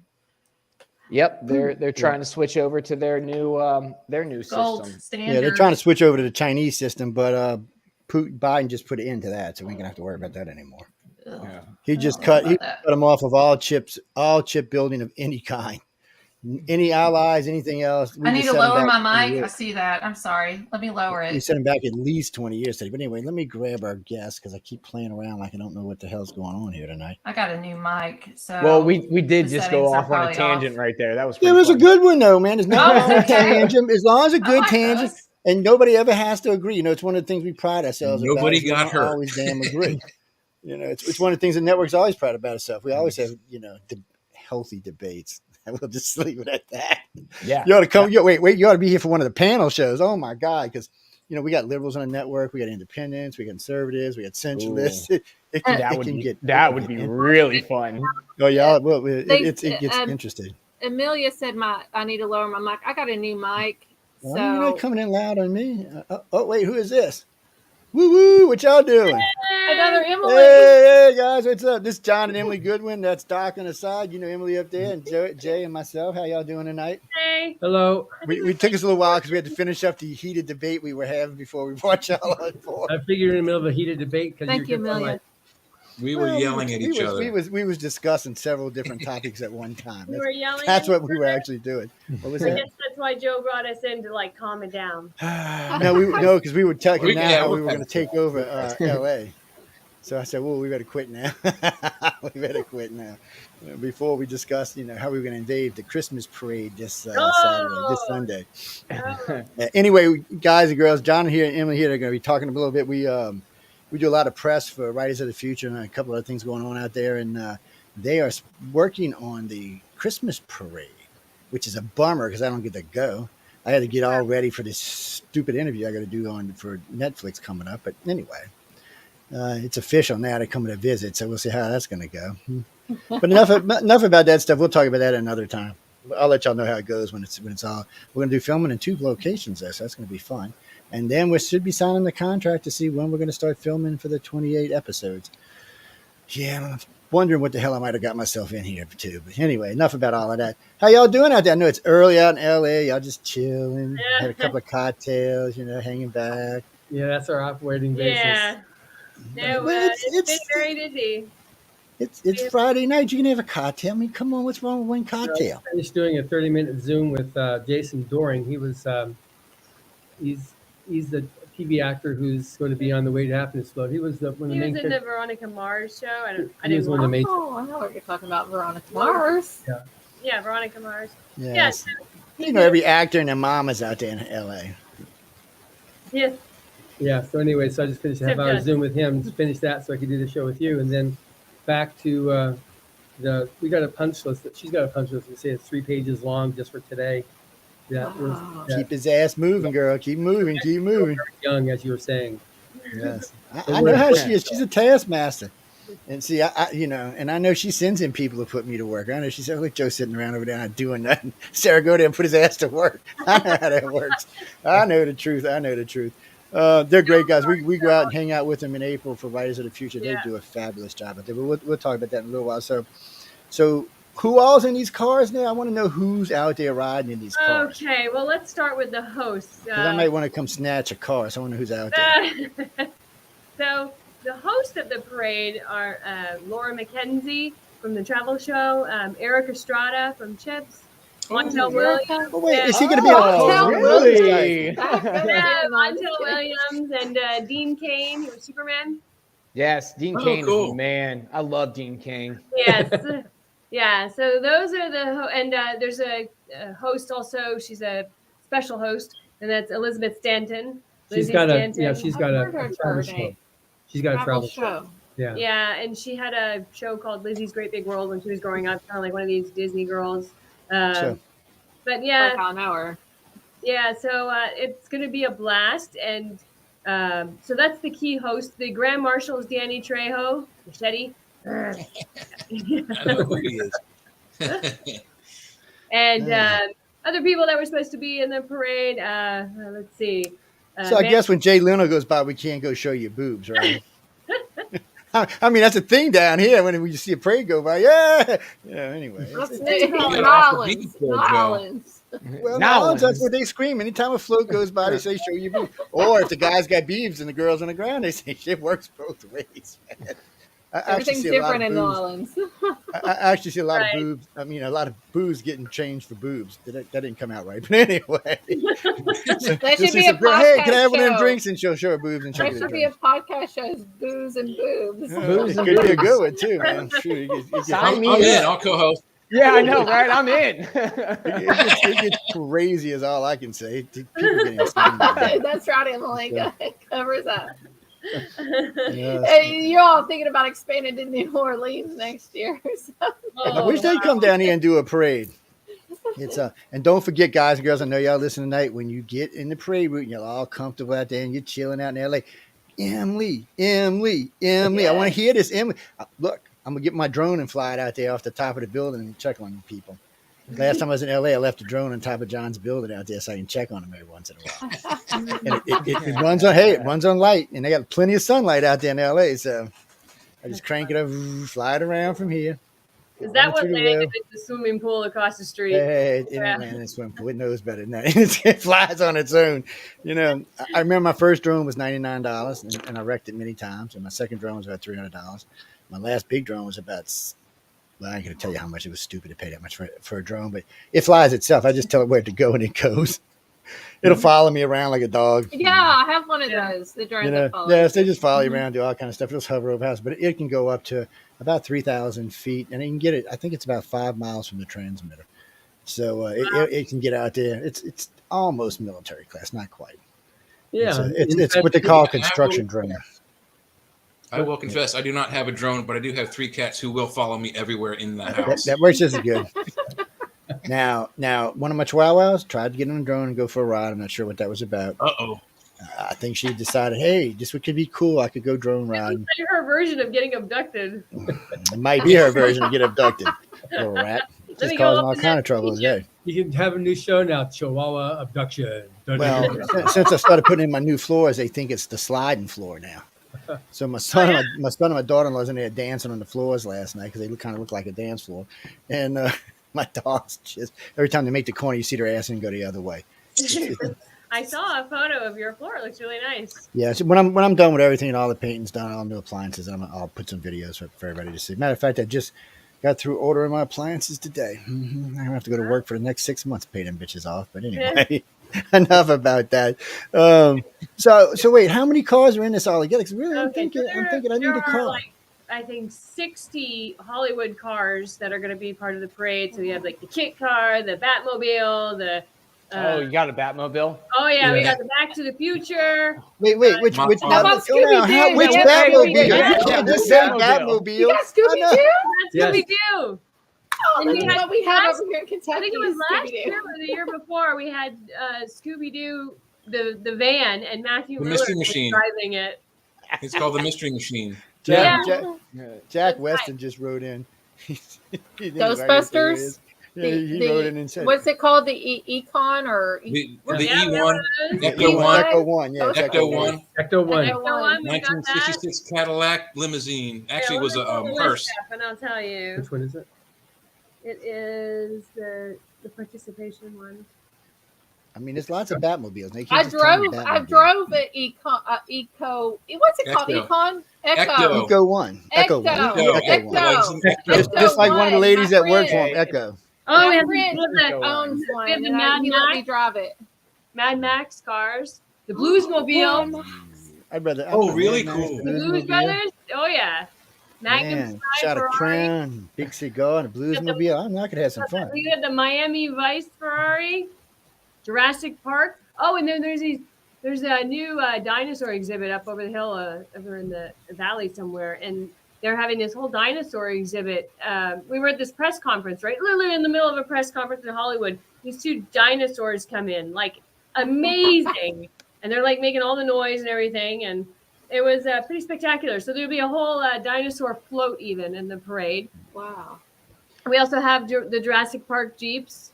And real Three quick, of this parade is Hollywood, right? It's Yes. so Hollywood. Yes. Yeah. Hollywood, California. What about the Mach 5? Yeah, and we have the Dukes of We have Hazzard the Speed car. Racer I think Mach they said 5? they had. Hold on, you said Dukes of Hazzard. You know that's Hazard, Kentucky. That's in my ballpark. Well, You know, that's 2 hours. There you And I'll go. tell Hey, you- we don't know if that's a He good or a got it bad right thing. there. There it is. I'll tell you about Hazard. Right. I'm more scared to drive through Hazard, Kentucky in the middle of the night than I am in the worst part of the Bronx or whatever you want Really? to call Harlem up in New York. Hazard, Kentucky is scary. And if you go missing in Hazard, Kentucky, you will never be found. Like just kiss it goodbye. Like you're not going to be found. Yeah. But that's my part of yay, I'm glad that Dukes of Hazzard car's going to be in there. And then the Knight Rider. The kit Knight car. Rider, Kit that car. was my show in the 80s. Okay, here we Got go. it It's too. not the I Knight was about to Rider, say he's but about it's to pull the it down same too. kind We It's got not. our It's not the Knight Rider. It's We not. got It's our close. own Christmas parade going tonight. Jay has all the models. He's gonna line them all up. We're gonna see Well, them go and I through. also have a Ferrari, or it's no, it's a Lamborghini, but it's a Oh, yeah. Transformer. Oh, Transformer. Well, we Yeah. have the Transformer. We have the Bumblebee. Oh, cool. Oh, which yeah. which one? The, Oh. the Volkswagen or the I didn't come Camaro? out We have the there. original and the 2010. Okay. Yeah. Oh, so you got My both son of would them. love Yeah. those. I'm gonna have to come out Nice. there. That's You have all to there is come. to it. Yeah. Next And then- year, probably. I can't do it this year, so next year I'm gonna have to come out there for the. You gotta yeah. still have Transformer next year. We will. Someone would freaking love that. Then we also You have guys want to hear a really cool story about the original '66 Batmobile? Yeah. Yes. All right, so there was a car show in the DC arena in Washington, DC, and I don't know, 10, 11, 12, 13. And our parents took us to that, and the actual Batmobile that they filmed for the show was there. Adam West and Burt Ward were there in their original costumes, and they had the Batmobile on a three-phase motor turntable going around, and there was velvet ropes, so you couldn't touch it. But I reached in when it went by me, and I touched it. And it was fuzzy. It felt like a pool table or a velvet jacket. So I asked one of the guys when they had a question and answer thing about the car, and I said, I touched it. It's fuzzy. Why is it fuzzy? Do you know why? Why? They painted Why? it this fuzzy, like velvety material, so that the lights wouldn't reflect back into the camera lens, so you could see all the lights that they had to shine it up and get it onto film. Interesting. That was very, Want me- very cool. Wow. You want to know what I thought of when you said it was fuzzy? What? This is stuffed animal. Dumb and Dumber car. Oh, Car. Dumb and Dumber. Hey, Not quite that's that the fuzzy, one but- that you guys got to get for the Yeah, the parade is the yeah. Dumb and Dumber truck or the, Well, guess what, the Jay? van. Guess what, Jay? Burt Ward is going to be here in the parade. Burt Ward is going to Is be he there. really? Oh, cool. Yeah, he'll Oh, be here. wow. Who Well, wants he's not- to go? he's- Who wants he's to not go gonna to be He's the last Hollywood? one alive from the show. We need to have a GoFundMe, Joe. play We need Robin. to fund us to Hollywood Parade. Well, I was actually going out to see him until I was supposed to be out there signing a contract with Netflix on something else I got going on. And then they decided, since I lived in New Orleans, they wanted to come down and do 2 shoots in New Orleans, and we could go ahead and work out a difference. I thought the money was going to be issued. The money wasn't issued. They gave me exactly what I wanted. So that was great. The problem is we have how the reenactments are going to be done. We haven't quite met eye to eye, but we're closer. We're closer. So I think they're going to work it out. It's if you want to get people to come and do these 28 episodes, which the bitch part is nobody's going to see these until after they're all filmed. Right. So I can't, 28 at episodes? least, yeah, 14. It's Is this 14, like 2 years, season 14 season years. 2? It's a full season. Yeah, so they're going to give me 2 seasons, and then of course with Netflix, it's just a matter of how many subscribers you get if you get another season after that. You got to get quite a few though. I mean, it's probably like 5 million subscribers to get a 3rd season. I know they canceled Altered Carbon, which was a pretty good sci-fi. So I mean, and I've seen other shows on there where they're pretty good that got canceled. So I don't know. I mean, I'm really. This is not so much about getting a long-term series as it was just getting out some information I wanted to get out. So it works for me. It works for them. As long as we can come to this agreement, they'll get published. Because what irritates me about doing TV from time to time is I've done quite a lot of TV over the years. Only about half of it ever made it to actual. Oh, barely half. I can't even tell you it's just how many it's TV just stuff ridiculous. I've done. It's just crazy. Now, see, it's not like Wait, John it's Emily down there. almost about Everything they crazy. get on, they get seen on. I'm telling you, man. Everywhere they go, they get seen on. That's just some smiley faces. I don't know if Doc House wants to talk about this, about TV, but I think this is a good part to just punch this in because first and foremost, I'm just going to tell you this. I saw you on TikTok. Clint is his first name. And I said, I've seen him before, and it was through Patriot Wire is where I saw you. And I'm like, this guy looks familiar. This guy looks familiar. And then I followed you on Twitter. And then I was like, this is the same guy that's on TikTok. Go ahead and just tell people right now. Or if you're uncomfortable, you don't have to. You can say no. I will. No, you don't have Okay. to slaughter anything. Listen to Clint, what's happening with him coming soon. The In Touch article is getting ready to come out, so I might as well. And so is the documentary. So my name is Clint House, and I testified in the Casey Anthony trial. Oh, wow. I was Casey Anthony's boyfriend's roommate at the time that Kaylee went missing. I was one of the last people to see Kaylee missing. I've been on several documentaries. I've been on every major news organization that you can possibly imagine talking about this, but I am in this new documentary that is coming out with Casey speaking. Tell them where they're going to be able to see you at.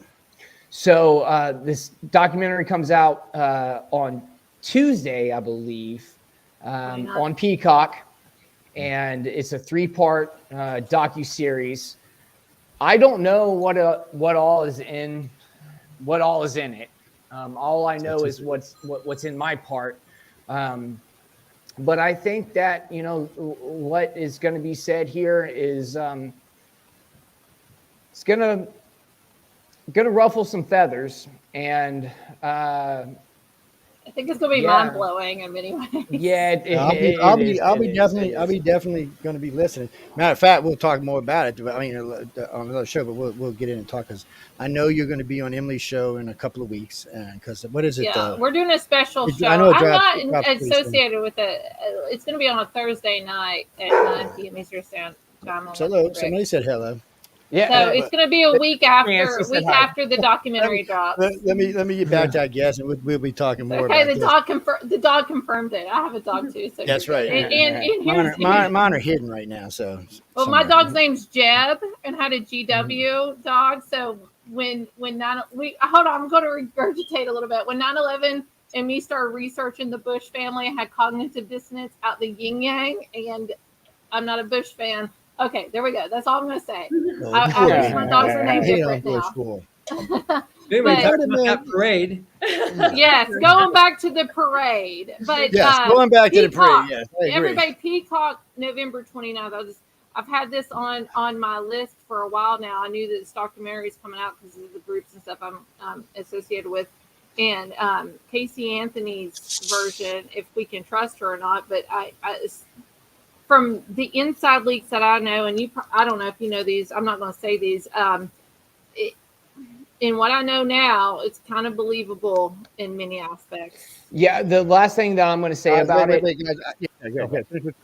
Yeah, just real quick. Last thing I'm going to say about it is that if there is any truth to the allegations that we're all getting ready to hear, then they need to be investigated. And I think Orange County Police Department needs to reopen the investigation. And that's going to be it. You say right things, they might. Yeah. On a lighter note, guys, we'll be hearing about this. So y'all know, ladies and gentlemen, you're going to hear more about this in the near future in several different venues. But I'm more interested in Christmas because I'm going to have a house full of people. Christmas. I mean, I'm going to have a house full of people. That's why my house is getting remodeled anyway. It's hey, going to be house. ridiculous. That's right. House. And so I imagine by then, wait, when's the video on this dropping again? For the parade, it's going to be on the 16th of December. 8 Okay, so, p.m. CW Network. So I can torture my family with this will even. I have it written down. I thought about you all since last week. Yes, I have it written down. We're going to watch that. That's my son's last day before they go on Christmas break. So we're going to be watching that evening. I'm going to put in all the big screens, the 75 inch, the 65 inch, the 255s, and just let everybody just watch the Christmas parade. It's a good thing. They need to watch the stuff, you know. It's very nice, and it's the 90th anniversary, so there's going to be a lot of extra. They've got 100 Marines. They're going to be there for the Marine Corps. Yeah, the Marines. It's their 75th anniversary. Emily, you're not allowed to go around the Marines. Yes, I am. Wow. No, you're not allowed. To go I thought you were talking to me. There's two Emily's. Oh, you're not allowed to go around the Marines. She bosses everybody around. I know she has them doing parade dress right and the whole thing there. Just, she just has a way about her. But I have a question. Since this is the anniversary and everything, how did you all start getting involved with this then? Did the reins just transfer over to you all eventually? Right. Literally, our office is right on Hollywood Boulevard. We're like about half a block from the Chinese Theater. Joe, you've been up to our office. Yeah. I know where you're talking about. Right there where the parade starts. And we started as an entry in the parade. And John was a board member of the Hollywood Chamber of Commerce. So at one point, kind of like we started helping out just as like volunteers. And then we also released our Stories from the Golden Age books, which we've done a lot of stuff with, Joe. That's on your pad that you talk about every now and then. But we released Stories from the Golden Age in 2008. Mm-hmm. And so part of announcing that was we had a float. We did a float for a couple of years. Yeah. We hired the Disney float makers, and they're sinfully expensive. They're like for one day or for 1 hour going down a street, or 2 hours for the whole parade, to spend $75,000 was just like crazy. Yeah, that's insane. Yeah. So what we did then, the parade was bought by Associated Television, and I met with them, and that's when they offered us would you like to be the green room? Because I was very vocal about maintaining the parade and bringing it back up to all of its earlier splendor and color that it had. So he said, I got one word for you: balloons. On a TV, because he started broadcasting it then on television as a special. He said balloons are better than anything. So we had a helium balloon made, a 5-story tall helium balloon. Pirate, yeah. And so, and his foot's on a treasure chest that says L. Ron Hubbard Stories from the Golden Age. And so we've been using that. We've had other balloons in there too, but that's been the mainstay through all the 13 years or 15 years we've been doing it. Yeah. And we've been the green room now for 13 years. When 14 this year will be our 14th year. Because they were doing it before, like at the Roosevelt Hotel, and there's just no security, and it's we said, we'll gladly do that, because it's perfect for us. The Roosevelt's like an open hotel, so you have everybody mixing with the general public, and our office is private. We're the publishing house and literary agency in here, and but we have a gorgeous large space. We have a theater on the first floor where we were doing the Stories from the Golden Age old time radio theater shows live. So we have that big space down there. I love that. And then on the beautiful fourth place floor is it's a really gorgeous wood panel, like behind us. This is one of the rooms. There's about 6 rooms like this up on the 4th floor. One is Oh, much hardwood. bigger. Oh, real hardwood. This is the Rise to Teacher Lounge, and Yeah. behind me are all the pictures of the judges there. And on the right side, over my shoulder here, then is photos of the various venues we've had it at, which we've talked about in previous shows. But this is this will be full. We have about 400 celebs that'll be here on Monday and on Sunday rather, on the 1st and 4th floor. Yeah. Just packing out, and we just talked to. The last show we talked about the In-N-Out is one of the. They're catering it, so they're. I'm gonna start charging them money here for these plugs, man. I'm gonna send them a bill. That was a So what they do is they talk to me today. Says, look at they need to have somebody on hand, their full dress with their cute caps and their In-N-Out logos. That'll be fun. It'll be totally fun because they make sure that the burgers don't get cold. They got to be perfect, otherwise they throw them away. And so but they're basically they're offering it. They're 300 double doubles they're providing for free. So now you got to really give them a plug. You got to get them to pay for the advertising. In-N-Out burgers. Yeah, it'll But be that's fun. what a hamburger's all about. Tell me, send me a damn free hamburger. Damn it. So Last time I had to wait in the line to get one. I would love to have an In-N-Out burger down here in Jacksonville, Florida. Just to let you know, okay? Yeah, they don't have that there. We Check don't it have out. it in Florida either. We have White Castle. If you I don't like those. I like White Castle. They're okay. White Castle with sliders. I don't know if that counts as a cheeseburger. No, I don't think it counts as it's What do slimmer. you got in Florida anymore? Just Mickey D's? I mean, No, we got Five Guys. oh yeah, that's right. You do. We have got Okay. Five Guys We up got here, Five too. Guys. Okay. Yeah, Five Guys is We pretty also have good. that one Checkers down in Florida, right? Yeah, We have we got Checkers here, too. Checkers. We got Checkers down here. We don't have forgot about Checkers in Five Guys. LA. We can plug This is Five the Guys East because Coast. they're actually. East Coast. They're really good. Five Guys is good. But yeah, so So anyway, we start basically we have- made our balloon, yeah. and we do that, and so everything that we do is to be able to support and promote our stories from the Golden Age, because that's what we're a publisher. So I do all this different publishing stuff, but the parade is done so we can help get the word out also that we publish these books here, and they're great stories, and it's great for family occasion. We have a real fun thing that's happening at Winter Wonderland. yeah, so like back in 1983, L. Ron Hubbard gifted a big, like 60-foot Christmas tree to Hollywood, and it went right down there on the boulevard. And now it's like a tradition. So like every year, there's a whole Winter Wonderland. And okay, so you guys who have snow, this doesn't mean a lot, but in LA, we do not get snow. So they bring in 8 tons of snow, and they make a whole Winter Wonderland. And kids come out and play, and there's a 60-foot tree, and there's a Santa house and Santa, and they give out gifts to kids. They bring in like underprivileged kids every day for activities, concerts, all kinds of stuff. Free Santa photos. Nobody does free photos for Santa Claus, but they do that. Yeah. So that is the kickoff is happening at the Hollywood Christmas Parade. So Santa will come down. It'll be kind of dark in there, and Santa will like do his ta-da, and then the tree will light up, and we'll have a whole gift giving. Jason Doring, who John mentioned he was talking to earlier today, will be down there with one of the parade hosts, giving out gift bags with toys and books to the underprivileged kids and disabled kids that are there to attend the parade, but they get like a special seating in the Winter Wonderland area. And so that's all part of it, and that's going to be happening this year. It's pretty exciting. They have a new design for it, which is just gorgeous. It's a gorgeous setup. I mean, it's so beautiful. So it's a nice thing having right there in Hollywood. So that's and there'll be a usually it's about we expect because it'll be about 70 degrees outside, so it'll be really nice. Oh, that's We're expecting about a couple 100,000 Yeah, people. it's nice down there. That's what it's like in Florida too. Yeah, right now it For is. much longer. I know. Right now it is. I know. Right now, yeah. Yeah, Florida is safe between November and February, maybe. By the way, so you know, And- two of the Five Guys brothers actually listen to this show. They're friends of mine. I met them when they used to be 4 guys painting before. Well, you better tag them. Tag them in this. Yeah, tag them in the show. yeah. I want a T-shirt. That's all I want. Let them know I gave them Shit, a I tell them all the shout time. out on this I tell them one, all the time. okay? I said, look, I used to drive you out where I don't eat free hamburgers. What the hell is this, man? I mean, come on. Yeah, actually, they're they're really nice guys. A whole bunch of them up more. I don't know. I know they've been buying in and out on stock lately, so I don't know what's going on over there. But they're always really nice people.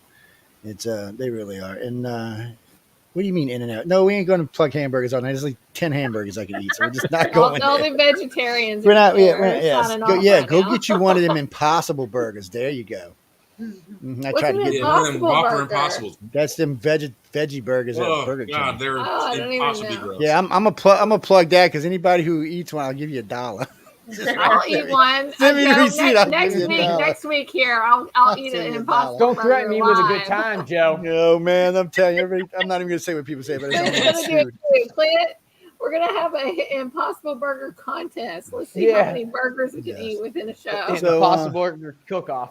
Oh, No, So- I had one. I will never That'll have be a another. They were short-lived gross. show. So they well, hey, we It could send would some of them out to totally the parade should. people now. They might go for this.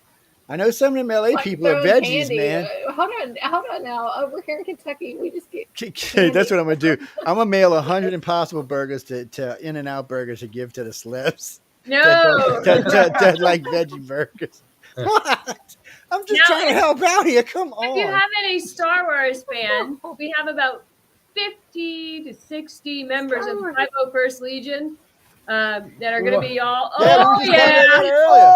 Oh, we just talked okay. about it. So before we came on, I saw Jay. I haven't met Jay, and I talked to Joe and Emily before, but I had not met Jay. But back behind his head, I saw the Star Wars. Yeah. Yeah.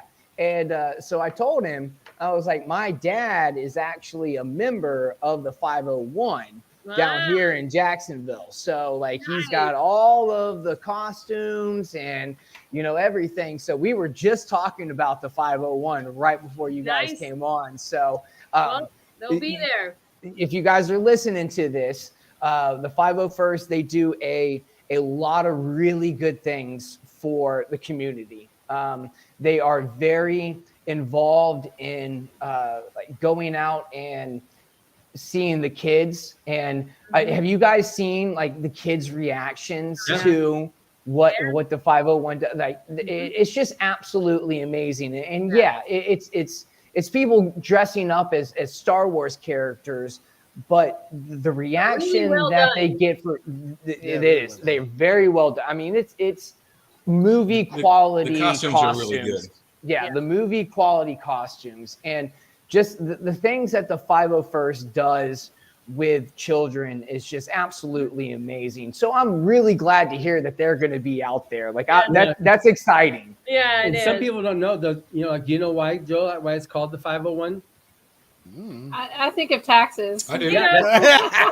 I have no idea. I'm an accountant, so I think of I taxes. do. The 501st was the stormtrooper 401, garrison, the Death Star, and what I find kind of cool, and it's still neat that they call themselves this, but the 501st stormtroopers were on the Death Star, the first Death Star, and the first Death Star exploded.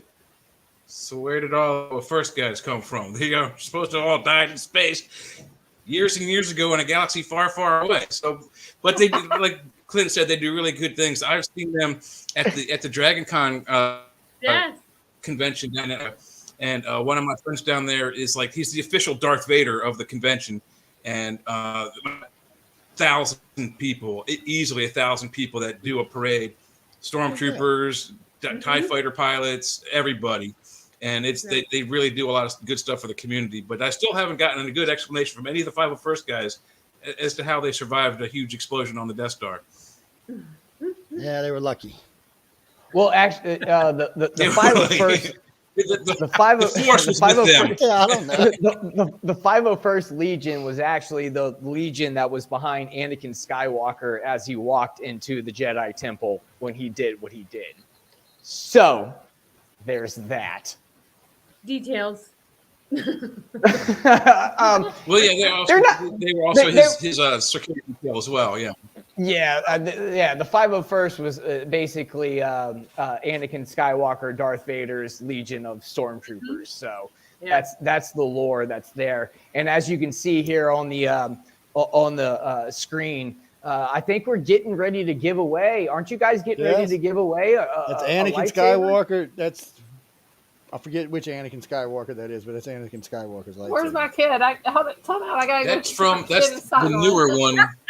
Yeah, that's what I Jake thought it pulls was. out his lightsaber. This is the one from. This is the one from Empire Strikes Back. Do not mess with me. I can Clint, probe here. you good with this guy. everybody has a wand except for That me. is Clint, are probably you gonna pull out a episode wand? Are you gonna room us? I need I- This is one. like the, The, most the only epic- one that I could grab would be my kids, and I don't know where it's at right now, but I've got a Star Wars cup, so you Yeah. know. Thing I'm left out. There you go. I tell you what, I'm gonna give away 2 of these tonight. So one of them I'm Wow. gonna give away if you have a ticket to the LA. Okay, whoever sends me the very first ticket stub. So I know you can't do it tonight because the parade's not until Saturday. So Sunday. Sunday. Sunday. I'm sorry, Sunday. So after the ticket stub, whoever's the first person who sends me a ticket stub, just take a picture, put it on a thing, send it on my email. I will send you one of these. Hmm. Okay. Wow. That's for the first one. Wow. Now, Do I get to participate? I got Is to it No. Joe? you can't participate. I'll just go take one of the tickets off the shelf. So the gentleman tonight, when I talked to him, because I was only going to give away one of these. Now, one of these is going to be in red. So one's going to be in blue, one's going to be in red. Okay. Mm. So and the second one I'm going to give away. Okay. Y'all ready for this? No, I'm not going to tell you now.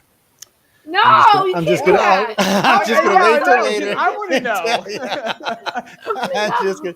I just wait till later. Mm-hmm. we don't have that much longer, so I can Yes. handle that. Oh, well, you know, we got as long as I want one. They can't tell me to go off the air on the damn place. So what is that, Gene? What do you mean? What you asking me? You sending me a question to ask? Wait a minute. I don't think that's right. But you're send me a question to ask, and then you're going to answer So the if question. the that you sent hold to me. on, the first one that sends in, are they going to get the blue or the red? They'll get whichever one's left because this one is going to be so. The question coming up, they can get theirs tomorrow. So they'll send me whichever color they want. So that's who will get it. The one who Okay. sends in the tag, you'll get the red or blue. I'm not going to know which one it is until then. So I won't know. So Reminds me of blue pill, red pill is all I want to say. Take If the you- blue if- pill, everybody. if you can tell me Ray's running buddy and the first I shouldn't say the first, what would have been at the 7th Star Wars, the 7th of the new Star Wars. If you can tell me her running buddy's name, 7 Star Wars. yeah, 7 Star Wars. If you can tell me her running buddy's name, he was around with her all over. Remember that he was with the one guy who from the Resistance first, and then they crashed, and then he was running around with Ray the whole time, most of the time anyway. If you can tell me his name, I want his Star Wars name and his real name. First person that sends it to my email at iCarCox.net, it's yours. I love doing that. 'Cause Google that. I know, like right now, there's like 50 people going. On the Everybody's last Googling. I'm like sitting here. Can I win it? Because I know. It's so I love when they get this going away at it. It's hilariously funny. And that's like the other night I was giving away books. Writers of the Future, John and Emily send me lots of books, and we give away tons of them. And the other night I was giving away. It was last night actually. I was giving away three sets of two sets of three. Sorry, of the anthologies with 36, 37, and 38. And these people got crazy, man. I was like, what the hell? What's Christmas, Joe? We have some Christmas presents. And then, so we ended up giving away, we gave away 12. We actually gave away 12 books last night. Wow. Because it got so crazy. Oh, no, because I gave away 2 fears. So it's 14 we gave away last So are you in good shape on books still with our stuff? No, I still got, I think, well, I got to save 2 cases because they're going to one of the local schools. But the rest of these, I still got 2 cases. I don't even have 3 cases left of y'all's. But I've been steady giving them away. And then I got a couple of some other stuff that came in from some other publishers. We're not going to mention any names because y'all are on with us tonight. But just other stuff that's coming in. And then we got some artists that sent us, copies of theirs. 4 or 5 of these, 3 or 4 of those, 6 or 7 of those. Sometimes I give those out to some of the hosts that like to read because, we got lots of nerdy, geeky hosts on the network. Got lots of crazy, insane ones, too. I don't see any nerdy, geeky hosts on the network. We got some of them. We got some crazy ones. We got some mean ones. We got some tough ones. We got some cute ones. I claim it. Real quick with the writing in the books, these are writers of the future, right? Mm-hmm. Yeah. These are from Writers of the Future. So if you don't mind, because I'm still new to you all, and I remember what you said, but just in case, Clint, I don't know if Clint knows anything about this. Can you explain to us about what Writers of the Future is all about? Yeah, so this is, we're on year 40 of Writers of the Future. It's an international writing and illustration contest that's been running. It was started by L. Ron Hubbard. It's still sponsored to this day, but, he still puts on this contest. So there's one for writers, one for illustrators. You put in his will. Yeah. You put it in his will. He's not here too. But yeah, anyway, so every year we publish 12 new authors and 12 illustrators in a book. It's called The Writers of the Future, and it's free, open to anybody. It's an international contest. People can enter from anywhere they want in the world, and it's all judged by best-selling authors. And on the illustrator side, illustrators. So like, if you're into sci-fi fantasy, some of the judges on the writer's side is like Orson Scott Card, who wrote Ender's Game, or Brandon Sanderson, just like on the Mistborn, and Tim Powers. yeah, I guess Tim Powers Clint knows on Stranger Tides. Yeah, and the Wheel of Time is my favorite series. That's right. Okay, time, good. Wheel of Time. Yeah, so that's Brandon and Tim Powers. Probably know the Pirates of the Caribbean movies. Yes. His novel. Mary Niven. Frank Herbert was a judge. Dune. Now his son is a judge. Ender's Game. Mm-hmm. Yeah, so there are about 30. Kevin J. Anderson. So there's about 30 judges on each side of the contest. On the illustrator side, you've got like Larry Elmore, who did all the original Dungeons and Dragons art. Cirillo Frank Frazetta was a judge. Yes. Yeah. So it's so when are we inviting back the Dune guy? I want to know what the hell's going on here. You should invite him back. Oh, I want to know about Dune guy too. So we met him. Was it last year or year before? Anyway, we met him. It was last year, right? No, it was year before last. I want to meet Dune guy. Yeah. So and I was like, we did a private screening of Dune. They did a private screening of Dune. Were you there? I think you were there that year, right? Yeah, I was there that year. Yeah. But I wasn't at the screening because I was doing something else. But John introduced me to the gentleman. He was a real nice guy, and and I was bugging him about when we're gonna get, because I didn't know it was gonna end in the middle. He should have told me then. I was like, what the hell is this? I was mad. I was like, man, wait a minute. I'm calling John. I said, Carl's got to tell my protest, man. But at least he did a good job with it. He didn't butcher it, which I was scared. Yeah. Anytime anybody messes with Dune, I'm always scared where it's going to end up. It's you never know what's going to happen to it. But he changed it up a little bit, but so far pretty good. Yeah, and also on the contest, the winners who we publish every year, we publish an anthology. It's a short story contest, sci-fi fantasy, and they actually keep the rights to their work. We pay them, so they get prizes. It's $500. And they fly him out there. Yeah, and then there's a grand prize winner at the end of the year. It gets an additional $5,000. We fly them all into Hollywood, and all those judges that we were just talking about, they do a week-long workshop with the winners. So you have a writer workshop, you have an illustrator workshop, and at the end of the week, we have a big gala event. It's a big Writers of the Future event that streams live every year. And they go up on stage. It's a whole red carpet event with media and everything, and it's like the Oscars for writers and artists. And then once they all get their trophies and do their speeches, and it's a very nice evening. And then we send them out on book signing tours after that and book them on radio. Yeah, they have them all over. How do they turn in? How do these writers turn in their pieces of work? They go to writersofthefuture.com or illustratorsofthefuture.com and goes to the same website. And there's a button right there. They click, and then they can send their story in. They can upload it right there, and they can also mail it in, but that's rare now that we get mailed in stories, but still we get a few each year. Otherwise, they just go there. It's very easy. They just create an account, send their story in, and what happens is when they send in the story, you can't put your name on the manuscript because it's a blind judge contest, so it's just on merit alone, so that the judge, it's a level playing field for everybody. So there's no favoring or the judge doesn't see the name, so they have no idea who's submitting the story. And they just get a number with a story, and then that's how they judge them. So it's all fair for everybody. There was one time, I think Brandon Sanderson, he runs a writing workshop, and he at one point he called up and said, "Hey, I can't judge this year because I recognize one of the stories. I know it's a student from my class because I helped outline this story." So he had to forfeit that. But that's rare that happens. But he didn't even see the name. There was no name on it. He just recognized the outline of the story. So it's something like that. Yeah, it's so rare. It's free to enter. Yeah. And we have 4 times a year, people. 75 countries, and we have thousands of entries every quarter. And it's just one of those things that, because there's nothing else like that out there, that you can enter something for free. It's for amateur. So if you're pro, you can't enter the thing. So that's how a lot of people get started. A lot of the pro writers that you've got right now got started from it. Yeah, like Kevin J. Anderson, that Dune guy that you met, he was an entrant to Writers of the Future. He ended like 17, 18 times. Yeah. He pro'd out, he became a professional author before he won the contest. Brandon Sanderson was an honorable mention in the contest when he first started. Yeah. Joe Black, when I spoke to him a few years ago at a library, American Library. Expo. I think it was in the American Library Association. He said, "Yeah, I was an honorable mention in that contest." It's an amazing number of people that have entered the contest over the 40 years, but it's gotten so many names that are out there right now. They were honorable mentions, they were finalists, and a lot of them were actual winners in the contest over the years.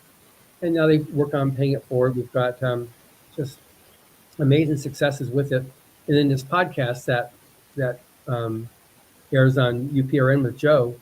I mean, it's a contest on writers and artists, and just on your thing, it goes, a bad one is like 300,000 listens, but normally it's up to 500,000 listens on the archive, let alone what happens when he airs it. So it's done a really good way. I just celebrated that this week is the 200th episode that's airing right now. Awesome. And it's congratulations, 200 episodes. That's a lot. Yeah. It's a lot of work. But if you've not seen it, like I keep on seeing Doc House. I forget your first name now, but Mr. House. Mr. House. I like that. WritersOfTheFuture.com and UTJ, and just check it out and see, because we've got we also have this free online writing workshop that we've got like 6,000 people on it. 7,000 people now. 7,000. Works really good. It's a free online writing workshop. It's based on the workshop that the winners get when they come to Hollywood. It's a bit shorter, smaller, because you have to win the contest to get an actual live workshop.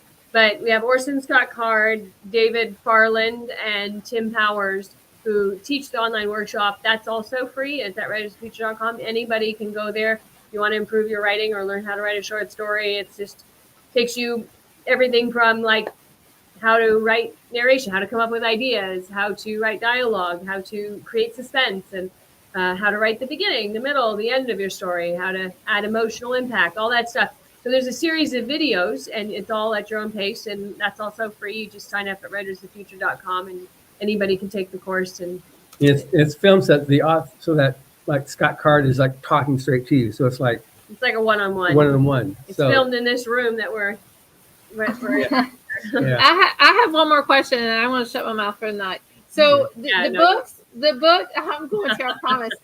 So the books that Joe are giving away, these are the collaboration of these writers. Yeah. So and you put it together. Yeah. Yeah. So each year, they're basically, the year is separated out into 3 quarters. So there's 4 quarters. There's 3 winners each quarter. Yes. And so the first, second, third place winner for each quarter are the ones that get flown out to Hollywood. So at the end of the year, we have 12 winners, and all of them get published in the anthology. And then out of them, there's a grand prize winner. But all the 12 stories are what is in the book, and the book does very well also. And then there's full color art for the illustrator winners. And that's another cool thing. Like, someone wins the illustration contest, they get hired to illustrate one of the winning stories in the book. Wow. And so it's an illustration of the story. And the coolest thing, like, the writer hasn't seen their illustration for their story, and they all show up at the event. That's one of my favorite parts when I go out there. That would be fun. So there's this big room, and you'll have all the art will be around the room on easels, and then the illustrators are sort of like tucked off in the back and not with their art, and then the writers come in and they sort of look around and they like find the piece that goes with their story. Shake it, Mama, shake it. Sorry. And when they find the piece, and for them, they're all new authors, and somebody created this based on their words that they put down, and it's so emotional. People come in, they're like, I'm sure it is. I would be emotional if I wrote something and then I saw it on paper, like it's artistic value or whatever. I would be emotional. Yeah, it's totally emotional. They're hugging and crying and this, and then talking about, and they talk. The illustrators talking about the story and what the pieces inspired the illustration, and it's a really special part of the week that we like that part a lot. Yeah, because this is the first time that both the writers and the artists have actually been acknowledged. They've been working for however many years to try to master the trade, and they've had a lot of rejection and a lot of not so much the win part of it. So now this is a big win, and so it's a really big thing for the illustrators too, because they're not so much the words, they're their art, and so they're so concerned that the author is going to like their art. And so when they find their art and they walk up to them, they're very timid, and they're just like, and you see the author, they got tears coming down. Oh, yeah, they do too. And the artist is like, they're so relieved that that they like their art, you know. They're so worried at the beginning that the writer is not going to like their piece, but it had never. Joe's seen it, so it's like it's. Oh yeah, I've got. I'm gonna bring the other camera with the bit recorder this year, but it's I gotta tell you guys, if for the layman's out there, submit. If you win, you're gonna get a call from Joni, who's just a sweetheart. She's tough though, but she's a sweetheart. But anyway, you're gonna get a call from her, and then they're gonna fly you out to LA from wherever you are now. Chris, we talk about him a lot. They flew him in from Australia. They from Spain. Look, from the UK. Last year there was people coming from what, 5 countries? No, 6 countries, huh? 6 countries. Yeah. So, wow. By the way, because I'm broadcasting around the world for them, so I'm telling you, Americans, if you want to get in, you better start writing, because the other part of the world's writing in. But they fly you in, really. They pay for you to get there. They put you up in a hotel. You know, you're there with all these intense writers and artists, and I gotta say, it's an intense week. I mean, it's fun, but it's intense. I mean, you learn a lot. There's a lot of information being doled out in that week. It's not like you're just coming to hang out. You know, like when they make you write the story in 24 hours, which I think I still love that. That's one of my other favorite events. I just videotaped these people. I got to show Todd, so I forgot about that. But anyway, it's really, really fun. You're meeting all these people while you're there, all these other winners. You're getting to know these people really well. You might know some, but these people make lifelong friends, I noticed. Mm-hmm. I was talking with some of the other ones that, you know, just recently I was talking with Wildman, and they're all kind of hanging out, making friends. And, you know, with the internet, it makes it much easier to be global friends. It doesn't really matter where you are. You can still be friends. And you make this friendship. But then, after all this is over, Emily puts on this big, huge, massive gala event in Hollywood. I'm not talking a little piece of crap event here, guys. I'm talking Hollywood gala. We in tuxes. We all pretty. John looks pretty. I look pretty. Emily looks smashing. Everybody looks good. The place looks good. It's a great thing. These guys get up on stage. I'm still not worried how many passing out, to be honest with you. Some of them look like they're about to go, ooh, but it's great. It's such a great experience for these people. And it's a once-in-a-lifetime experience, people, and it will help your career. I cannot tell you. Anybody can enter to do this. And for the first time, we've got 2 winners from Costa Rica this year. Yeah. Oh, wow. So it's just like, we get people from all over. We got one from China. That was the last quarter. Let's see if we could see. Yeah, there's a gala. Oh, that's so pretty. Yeah, it's a serious gala event. Both the ones I attended have been serious. It's not playtime. I actually got some serious people show up to them too, to be honest with you. Yeah. And it's a great event, though. I mean, it's like I said, it's a once in a lifetime thing, but it's more than that, because I know for a fact, I'm not going to mention who they are, but I know a couple of the artists have hired some of the winners. Yeah. I know some of the writers have gotten friends with other people and getting jobs. I mean, so these people are getting jobs out of this. Yeah. You know, they're starting to get careers going. It's the way to go. And it's a big bragging right to say you won this. Yeah. Because it's, you know, science fiction and fantasy too, that we're helping to contribute to. One of our regular guests on the network, Preston Dennett, he submitted 38 times before he won. 47 times. 47, Jeff, 47. Yeah, he might have a record, Preston. No, it's not 47 years, people. You could make a whole volume on just him. But he's a good guy, and he's got quite a few books to his credit now. And he's a regular on between all you guys' shows there. Yeah, he spreads around on the network. He hangs out with a couple of different of the hosts that like to talk about that subject matter. So you'll never see him on this show because it's not the kind of stuff he talks about. But he's been a regular. But you'll see, you know, some of these other people, even some of these people I've stayed in touch with, some of the writers and illustrators I've stayed in touch with. Matter of fact, man, in the future I might be begging some of these illustrators to do some work for me. I wonder if I could talk Tom into that'll never happen. That man is too busy. Tom Wood is one of the illustrators, and Echo. I mean, these two, their work is just.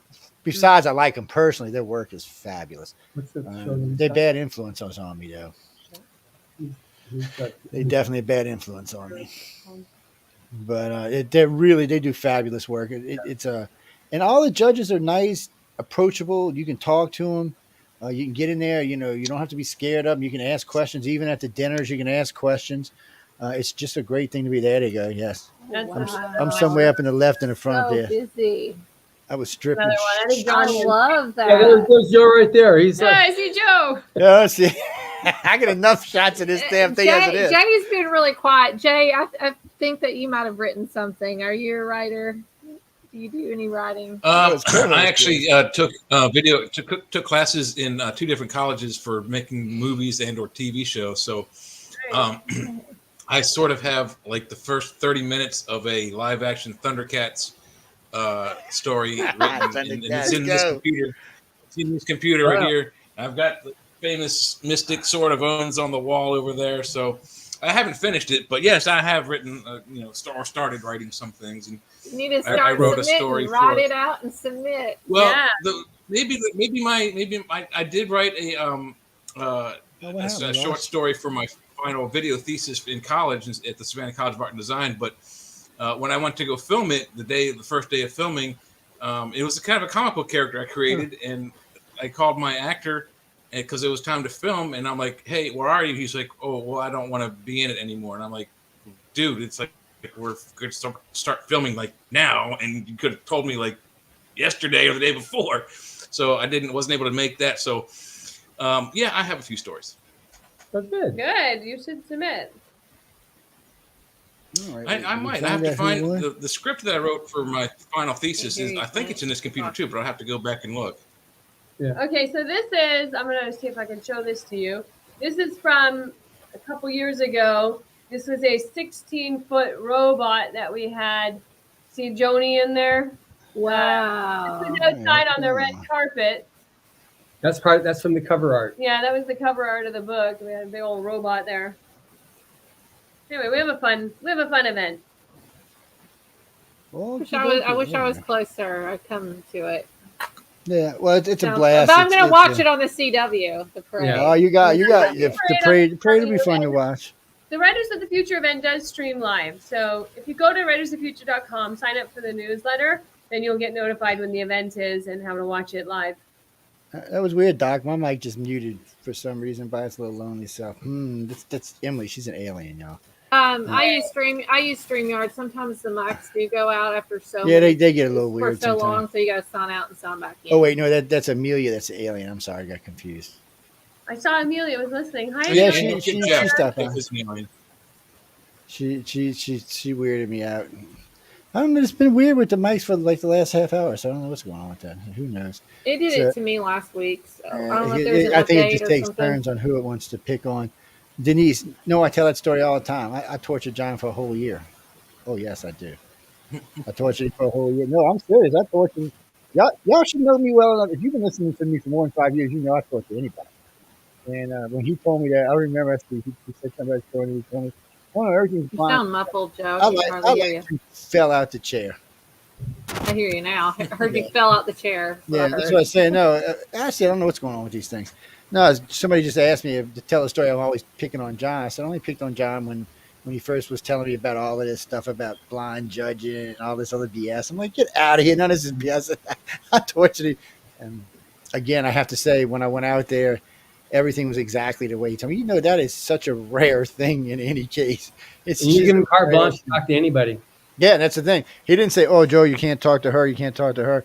Everybody was nice. Everybody I walked up to was approachable and ready to talk about anything. Didn't matter who it was. Didn't matter where I was. I was over in the hotel sometimes. Sometimes I was down. Sometimes I was across the street at Arthur Services. It's everybody was willing to cooperate. Nobody. And the best part is when I asked a question, there wasn't a well, there wasn't even hesitation. That's just a rare thing in general. So, and after I talked to everybody and got to talk to the winners as well, I was convinced they were on the up and up. That's why I advertise for them now. They were on the up and up. It's just a rare thing, and I'm big into literacy. I want to see people get as much literacy as we can on the planet, because I feel like if somebody ever EMPs the planet, we're going to be screwed. So I want people to read. It's just one of them things I do. I mean, I was a big reader when I was young, and then as I got older, I got more into schematics and stuff, because I was into way more college thing. I got into way more electronics and aircraft and stuff like that. So it was more, I guess to just call it more science. A lot of schematics, a lot of science books. And then somewhere along the line, I said, well, I need to get in some relaxation. And then out of the blue, I got a pad from them. It's got all these audio tapes on them, and it's nice. You don't have to sit down and read. I can throw it on my computer, throw it on my car, throw it on my phone, wherever I'm at, and just let it play while I'm going. There's a lot of good stories on it, a lot of good retro artwork. Y'all should check it out. That's at galaxypress.com. Just go over and check it out. Remember, it's Christmas, people. That's right. Remember, it's Christmas. And somebody in Germany won the damn lightsaber from, hold on, where are they from? You mailed it to Germany? I don't know what. Yeah. This will make 7 outside or 5 outside the country, 4 inside the country. So someone won in Australia too, or was it New Zealand? And somebody won in Australia. No, not Australia. Auckland, New Zealand. Auckland, New Zealand. Yeah. No, this one is Mecklenburg, Germany. I'm not even going to try to say your name, girl. I know it's a female name, but there's no way I'm going to even attempt. I'm German, Menshausen. But thank you for calling in. Tell me about it. And by the way, we have been giving away at least one of the writers of future books with every lightsaber sent out. Okay. So it's a great. He's back. I didn't let him in. Hold on, let me get you down here. All right. It's just it helps and. Well, one lady, when she wrote me back, because I sent her 3, and she was like, really? These are for me? She thought it was an accident. She was going to send them back to me. I said, no, they came with the lightsaber. She's like, really? I'm like, yeah. I said, they came with the lightsaber. She's like, wow. She's just so happy. This is something. What is it, going in and out or something? Can't hear him. Oh. Yeah, you're on mute. Oh, wait, he's on mute. Yeah, he's on mute. He's on mute. Is he on mute from us or mute from him? There we go. Hit Control D. There we go. No, I can't hear him. You might got to hit the settings button and reconnect your audio. He's been probed by an extraterrestrial. That happens sometimes. Go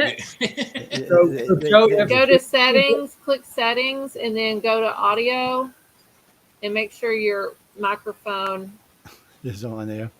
Now, what are you starting, John? I'm sorry. Yeah, if you guys are interested, Emily and Jay and Clint. Yes, Clint. If you guys want to check out and see what these recipe books are, just give Joe your addresses and he'll send it to me, and we'll send you some of our books that we publish. Awesome. Yeah, because they publish. Cool. They publish a lot of stuff. Let me know if you prefer listening or reading. We don't have. I got some audiobooks. I'll tell you, I prefer audio, to be honest. I work from home, so I listen to a lot of podcasts and stuff or stories online. It's funny, but most radio show hosts prefer audio, I guess, because you're already reading enough script. Is in books, but all the other stuff we have is both book or audio. So I can send you, if you prefer audio, we got Battlefield Earth, which is one of our most popular ones that we publish. We have a flash drive that has the 47.5-hour audiobook on it, with 67 actors, 150,000 sound effects. It's like listening to a movie. It's a long movie, but still, it's like listening. Some lady tried to buy Mission Earth from me the other day. I said, I haven't even played it. I said, how do you know it's on? She said, well, I've heard you and John talk about it before. No. I'm like, I said, I don't think it's even out. I can't give it. No, it's not released yet. I said, I got a pre-release. That's what I told her. I said, I got a pre-release copy because I really enjoyed it. And she was like, really? I said, well, how are we going to find out? I said, when they release it, you'll find out. I said, I can't make them go no faster than they go. I have no control over that. And I said, they got to do it on the way they're going to do it. And but there's a lot of good stuff. Guys, there's just a lot of good material over there. So this is what I would do, because I've been listening to a lot of different material on this pad. And it's in a lot of different genres is the best way I can say it. So go read the titles of the stories and look at the artwork. And it'll kind of give you a feel of where you're going to go in that book. And that way you can decide what you would rather have, and what you'd rather listen to. It's not a bad way of doing it. It's pretty easy. I mean, I've been through it enough now because there's a lot of stories in there. I've been through it enough now that I can get it. But speaking of which, I don't see it in my office. I was going to show y'all. But then if Emily, Jay, and Clint, also when you send the address, whatever genre you like to do, if it's science fiction or fantasy, if it's Western, if it's mystery, if it's air adventure, sea adventure, military fiction. Hubbard wrote all those different genres, and we'll send you samples of those. I got to get John to send me more of the other book. My favorite is science fiction, and one of my favorite books that the first audio book I ever listened to, a friend of mine And this friend of mine, I wouldn't peg him for a science fiction guy, but he lent me his audiobook of These Michael guys kind Crichton's of look timeline, alike, man. I wonder if I'm the as read by reincarnation. David Steyer. And that was a really good book. And then I've been trying to find a copy of this because I had to give it back to my friend in Savannah, and I've been trying to find a copy of this audiobook by Michael Crichton, who's written a lot of famous movies, the Jurassic series and Congo and other things. But I cannot find a copy of David Ogden Steyer's from MASH reading this timeline, which was a really, really good book. And then they made a movie of it, and they butchered it. They completely destroyed the whole book. Half the plot is not in the movie. How often do they not butcher a movie? They tried. They rushed it. Well, the book's always better than the movie. Yeah, it's Hollywood. Pretty expensive. Yeah. But it's like Battlefield. They tried. I mean, they really tried. So you can go watch Battlefield Earth on television. What is it, 3-hour movie? Anybody hear Clint real quick? Go ahead, Clint, say something. Nope. No. I don't know what it is, babe. And it says it has to be his microphone because he can hear us. But to put this in perspective, you can go look at the 3-hour movie. It takes my computer a while. Or you can go listen to it, which is 47 hours. Yeah, 47 hours. But 47 hours. 47 some hours, yeah. 47 hours. Man, the sound effects are fab. Matter of fact. So I was playing around just recently. We played it, and I was just playing around doing something in the house, and it's going to play again. It's going to play in between the week of Christmas and New Year's. It may have played a week before, but anyway, I was playing it, and I was like, "What the hell is that noise?" And I thought there was something outside, some kind of weird sound. I said, "What the hell is it?" And then I walked around and realized it was coming out of a studio. I had the sound effects on. There's a lot of good voices in there, a lot of good sound effects. It will keep a kid's attention because I've had the grandkids over and other friends over, and they've been listening to it. And they seem to have no problem sitting down and listening to it. And actually, they started doing like I did. No, you're just in freedom land. I've been looking to make sure you wasn't muted on our end, but you're good on our end. And then, okay, John and Emily fell asleep on me. No, I'm helping Clint get his sound back. No, we're here. Me. I'm sorry. I heard Emily. I'm sorry. Oh, that's right. I'm not just saying Emily 1 and 2 here. It's going to get confusing. Yeah, I'm sorry. I'm helping Clint. My first name is also John, too, but I go by Jay. Now I got to really watch when I'm messing around now. Oh, man. So I know Joe, Jay, John, Emily, and now we're trying to find. I'm also a John. My first name is actually John. John. Wow. We got a bunch of J's in tonight, or the letter J. Sorry, let's not get confused.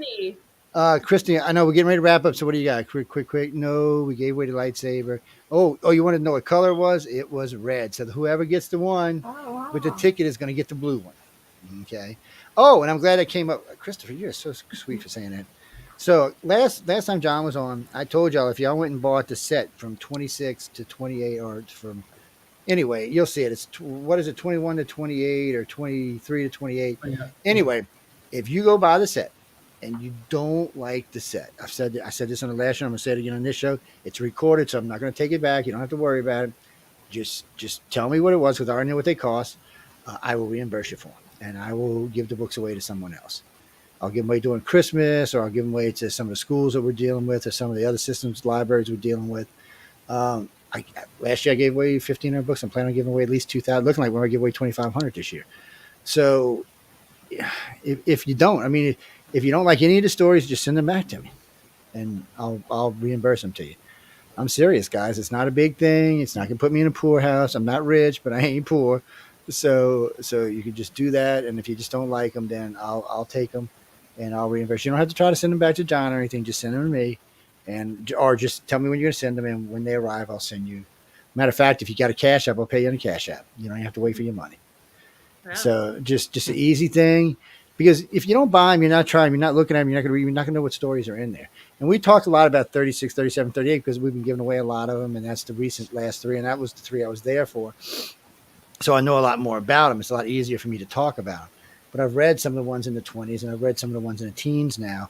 And I'm just, you know what? This is a strange thing. So you can go back, I think just recently I was reading, was it 16 or 17? Anyway, I was going through the stories, and I got to thinking about something I had just read in 28. And it just reminded me of something else I had read in 36. So it's not like the stories really hold well across time. These are stories that you could take and put into sci-fi in modern sci-fi, and they would do well. It's a nice thing. And I just, you've got something to read or you want to listen to, it's easy to do. Pop over to galaxypress.com, click, click, click.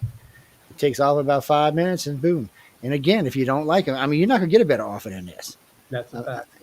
Barnes and Nobles ain't going to do it for you. So just go over and get them. 7 books. Yeah. 7 books for $30. Yeah, 7 books for $30. And if you don't like them, send them back to me, and then I'll send them to you. Thank you, man. It's so guys, it's one of these things. It's just part of everything going on. We want you to have a good Christmas. We want you to have good holidays, whatever faith you are. I'm not saying that you whatever. I don't care what faith you are, to be honest with you. I want you to enjoy the holiday. I hate using the holiday word, but I will use it. I just want you to enjoy the holiday. Well, I have to use it because I have friends of many, many, many, many different faiths, and I will get many, many troubles if I go the wrong way here. No, I'm serious. I get friends in all kinds of different faiths. Matter of fact, one of my Jewish friends was on me the other day about, you're going to have to talk about this during the holidays. I said, what am I talking about? The 12 days, the 12 days? I'm not Jewish. He said, you got to talk about it. Talk about anything you don't want to. I'm like, I'll talk about what I damn well please. I own a damn radio station, but he's a friend of mine. So I love the people that like to come on social media and tell you what you can and cannot post on social media. Never worked for me. That's never. I had a guest one night a couple of years ago. She's going on and on. She said, well, you can't talk about you. I said, don't tell me that again because I'm going to drop you. Well, you can't talk about it. Click. And then I went on talking about whatever it was I couldn't talk about. It's hey, it's one of those things. Oh, we still ain't got you, man. What are you have been pro. Mercury, retro, grade. 2 words. Oh, man. He said 2 pairs of glasses. I said I wear my sunglasses at night. Yeah, I do. I wear my sunglasses at night, She's man. got 2 pair of glasses on. I always got 2 pair of glasses on, man, because if I don't, y'all go blind. The top pair is to see how make sure white the my neck glare is? doesn't Just get think in of the my bald camera ass so we head get was beaming blinded. into y'all's faces. Yeah, that's what it's a deflection of the It shininess. is. It would blind you. And I'm not going to go put makeup on top of my head, so that's the closest thing I don't know what happened to Clint's mic. It happens. So 27th, party down. So Sunday, party down. Then Yes. 2 weeks later, we're going to get to see it on the 16th of Oh, December. it says he did. So we'll get to check it out on December on the 16th. And then Joe, do you accidentally have him muted? Look down at the bottom and see if he's muted. And I'll look up here too. He's not muted on my side at all. Okay. Let's see if we can do I've it done this that way. before with guests. Well, anyway, thank you very much, Joe, for letting us talk about it because it's Yeah. exciting. It's a big deal for Hollywood. There's a lot of just like bummer news that goes around constantly. The media is constantly keeping it. Yes. Everybody's all embroiled. So having this thing here, it's just straight, just a joyous occasion. It's not a religious. Let everything it's not go. a Christmas parade, but we've got participants from all. everybody. It's for everybody, and so we're very excited about it. And I know we'll be talking more between now and the end of the year, but it's the start of the holiday season. So I definitely, from all of us here at Office Services, Galaxy Press, and Rise of Peace, we really want to wish everybody a very happy and safe holiday season starting Thanksgiving here. You two guys, be safe. If I don't talk to you before, I'll talk to you before the Christmas. But Yeah, be safe. I know y'all got to get out of here. I know y'all got a lot of stuff going on. So Yeah, back to work. be good, It's Emily. so good to keep see his you butt all moving. again. Good Good to to see you. Mhm. And I will talk to you sometime before Christmas for sure. But y'all be good. And if you need anything, just you know where I'm at. Just hit me up on the phone. Absolutely. Thank you very Thanks, much. Joe. Okay. Good to Thank see you, you. Emily. Thanks. Bye. Good to see you. Bye-bye. I love them. Well, they're really nice. They're good They really are. people. They are. They're good people. Then they. I forgot they were coming on. This one we had Clint and everybody on. I was like, oh shit. But we squeezed them in there anyway. They just do good work for a lot of people. And They come from a good place. You can tell. well, a lot of them. A lot of people got me involved because when he wrote to me, when I say that I was serious. I was like, you're full of shit. I don't believe that. Nobody blind judges. You're going to want some kind of money. You're going to want this. You're going to want that. You're going to want them to pay for this and pay for that or pay for this. Because a lot of these other art places you win, they want $500 to book you in or do this or do that. And they're not asking for any money. Nothing. And the fact that they fly them in and put them in a room on Hollywood Boulevard just cracks me up. They're really good. I mean, they give me a good suite when I go over there because I do a lot of interviews for them. And last 2 times it was at the Roosevelt on Hollywood Boulevard. You can't really ask for much better than that. And they just do a really good job. And so I don't mind helping them out. And a lot of people wanted to know, if there was any kind of other ties or religious ties to this. Was anything being pressed on any of these people? No, nothing. There's not anything even brought up. Say something, baby. I mean, if Can't you're say if you're gonna anything. strip, I'm putting my other glasses on. I'm just telling you. I'm just being honest, I man. gotta get tequila. He's doing his impression If of he's gonna Marcel do that, Marceau. I need to get some tequila out, everybody. I know. Well, you see, I love the holiday parties because that's the only time we let anybody drink on camera on the station is during the holidays. So, the last 2 New Year's parties went. So that does that mean next Friday if I hop on here next Yeah, Friday? you come on. You're going to be comfortable here. Okay. I can tell you, because there'll be other hosts sometimes with us and different people with us.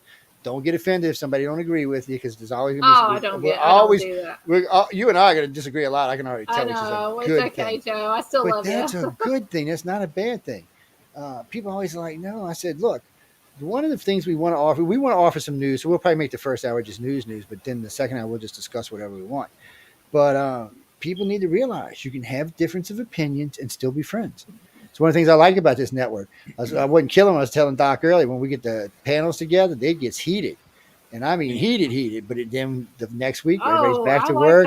I like that kind of stuff. Even if I'll tell you this, even if I get heated here live personally, I will take whatever you say into consideration. I will write it down. I'll look it up later. I'll say that. I'm open to learning. Enjoy the shows. See, I can cheat because I got a bunch of people that work for me to do research for me. So in the old days, I had to do it all myself, and now I got like a panel of people that do it for me. I just send. It's so funny, like when I do something conspiracy, or somebody sends me a real hard conspiracy. There's five women I send it to, really good friends of mine, and they just either tear it apart or dive into it head on. So I'll know when I get the phone call or when Dorothy's showing up, man. Hey, wait. I have that too. I will probe you, Dorothy. You better watch out, buddy. We're coming. No, I'm so left out right now. I need to go get something. I got Legos. We're coming for you. I got Star Wars Legos. Hey, look. It's I got the most powerful sword in the universe. This trumps any lightsaber. Wow. And this that's truly real. This that's truly real. Any handgun. That will really cut somebody up. Oh no, that will cut somebody up. This one will shoot somebody up. That's Martha, by the way. Martha comes and hangs out with us from time to time. So you named her Martha? Yeah. People always say, hold on. Joe named her Martha, not your sword, but Joe's. No. Yeah. So somebody asked me one time, "Oh, you named it after a girl." Of Martha Washington is what I think of. Martha Washington. Yeah. This sword does have a name. I didn't name it. It's called the Mystic Sword of Omens. And you can see into the future through these eye holes. We got to get you boys some audio. It's yeah. What's that, Carol? This is fun tonight, by the way. What do you mean? Well, yeah, look, if y'all got to type on messages, fine. But Jesus, people, y'all are typing over each other. Stop it. Having an internet argument, are we? No, it's where at? I want to see. Either they do a messenger group, like they'll get a group together and talk out of a group, right. Or they'll just start messing, and the messenger just goes. Shh. And since my messenger is my 2 Instagram and 2 of my Facebooks, and my phone messenger are all tied together, it's a nightmare some days. And I've been bitching for I don't know a year now from them coming in this one, and sometimes they do, but most of the time, I learned something a long time ago when we switched from Yahoo to Pal Talk. It took 4 years to get everybody from Yahoo to Pal Talk. When we left Pal Talk and when we came over and started using Skype, man, it took forever to get them people off of Pal Talk. Because Pal Talk's an easy thing, and you have admin restrictions and all kind of stuff. Interact, yeah. Yeah, I mean you can, and you have complete control over your room. It's a nice thing, and we used to keep 300-400 people in there all the time. But as the station evolved, we needed faster and better media. And Skype was real good for a long time. We still use Skype from time to time, like if we're doing Metro readings. I use Skype for the first time in over a year the other day for a political show. Yeah. Well, I like to use it for like when I have somebody coming on that wants readings. I mean, sometimes you can use this for readings too because you can see the chat when people are asking. It's a little less personal when you're doing it in text and when you're doing it. It really doesn't matter that much. I got sooner or later, sometime before the end, probably the end of the year, I got to post the layout we did, the original layout we designed. Oh God, like 42 years ago, and it's badass and scary too at the same time. Somebody wanted me to sell on my cat cards. I'm like, you got to be shitting me. Them cards are evil. They need to stay in a box, man. Them things are evil. They got all kind of blood on them. They just got all kind of stuff on them. We don't even want to go what they got on them cards. They've done, as far as I know, 300-400 spells, serious ones. Some that involve them staying out for months on end. Ah, there we go, baby. There we go. I need one of them. Guy Fawkes. Anonymous. Where's my Bitcoin, buddy? Actually, Guy I Fawkes. need my Bitcoin. Send me some Bitcoin. Joshua, the other day when you posted about Bitcoin, I told you a long time ago, Bitcoin was dangerous because it's too easy to hack. You see what happened? I hear when we finally find out who is actually behind crypto, who invented crypto, that it will go to which is it's already failing anyway, but it will go to zero in like 3 seconds or less. Yeah, well, it's weird because everybody says, "Oh, it's the best way. The government can't track your money." I said, "But everybody can hack your money." I said, "I want money that's hackable, imaginary money." And so they were talking about that guy with that company that just failed. And XTZ or X. Yeah. What's it, ZTX or something? Something like that. Well, they retrieved 850 million back from the people, right? Well, then somebody hacked it and stole it. I'm like, you got to be freaking kidding me. Hey, good looking. Hey, who's that? That's somebody good looking. Someone took a crash diet there. And Doc got a cutie there. No, Carolyn, we're getting ready to log out. Just a second, Carolyn. You got a crazy question or what? Who? No, that's Emily. That was two Emilys. That's Emily you see right there, and that was Emily. Good one. And the other Emily was on with John's wife, Emily, the one that I pick on all the time. Mm-hmm. Yeah, because she puts me to work every time I show up in L.A. No, I'm serious. No, Sarah puts me to work. Actually, that witch. No, I like all of them, and yes, they are in that religion, but I do like all of them. I've never had a problem with any of them. Look, you talking about Scientology? Yeah, I had my problems in the beginning with what I was told about what was going on out there, and when I went out there, none of that was going on. And I'll be honest with you, religion has never been brought up at Writers of the Futures, not even one time, not even once. And you know damn good and well, if it was, I'd be all over there. They don't push it when they're talking or anything like that. Well, I didn't even know they were for like 3 years, and finally I asked know Ron L. Hubbard is. Yeah, well, he invented it, but Yeah. And he did it, and then somebody. But he had many beliefs in the UFO, science, sci-fi type things too. That's not necessarily. Yeah, and I don't know enough about it. I've got a lot of people that look in and out. As a matter of fact, I'm checking on some other stuff right now, but it's all I can do, people, is judge these people by their action, and they have been perfect people. They're nice, they're kind, they go out of their way to be nice. It's been a long time since I've seen people go out of their way. Network neutral, don't promote any kind of religious belief background. They don't promote any of it. I accept on people for who they are. I don't get into religious talk on my show that I have or anything. Everybody has their own experiences. Yeah, it's strictly pushing the literature of it. That's really what they're after. That's all they're doing. Yeah, if you listen to Emily, she said that Kevin J. Anderson was one of their winners years and years ago, and he partnered with Frank Herbert's son Brian and did a whole bunch of like Dune, like prequel novels, and a few after Dune novels, and I wish I still had them. I had almost everything that those two guys wrote together.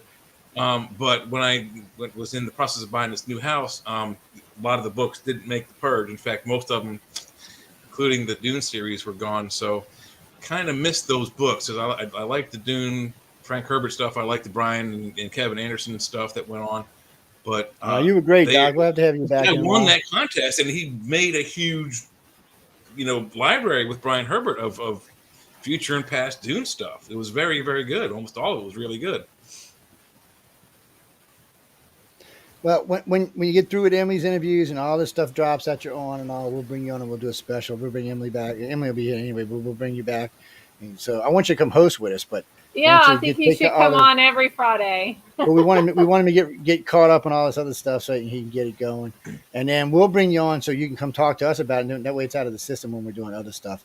Well, people are weird about that particular case. I'm not going to get into it tonight because somebody else probably shoot me in a minute. I'm going to have to hop off here too. My son's still up. I have a boss. 12:30 my time. Yeah, y'all get out of here, go to bed. Ladies and gentlemen, thanks for tuning in. For the person who won in Germany, good deal for you. I don't know what it is with all these people overseas winning on the Centralist, no less.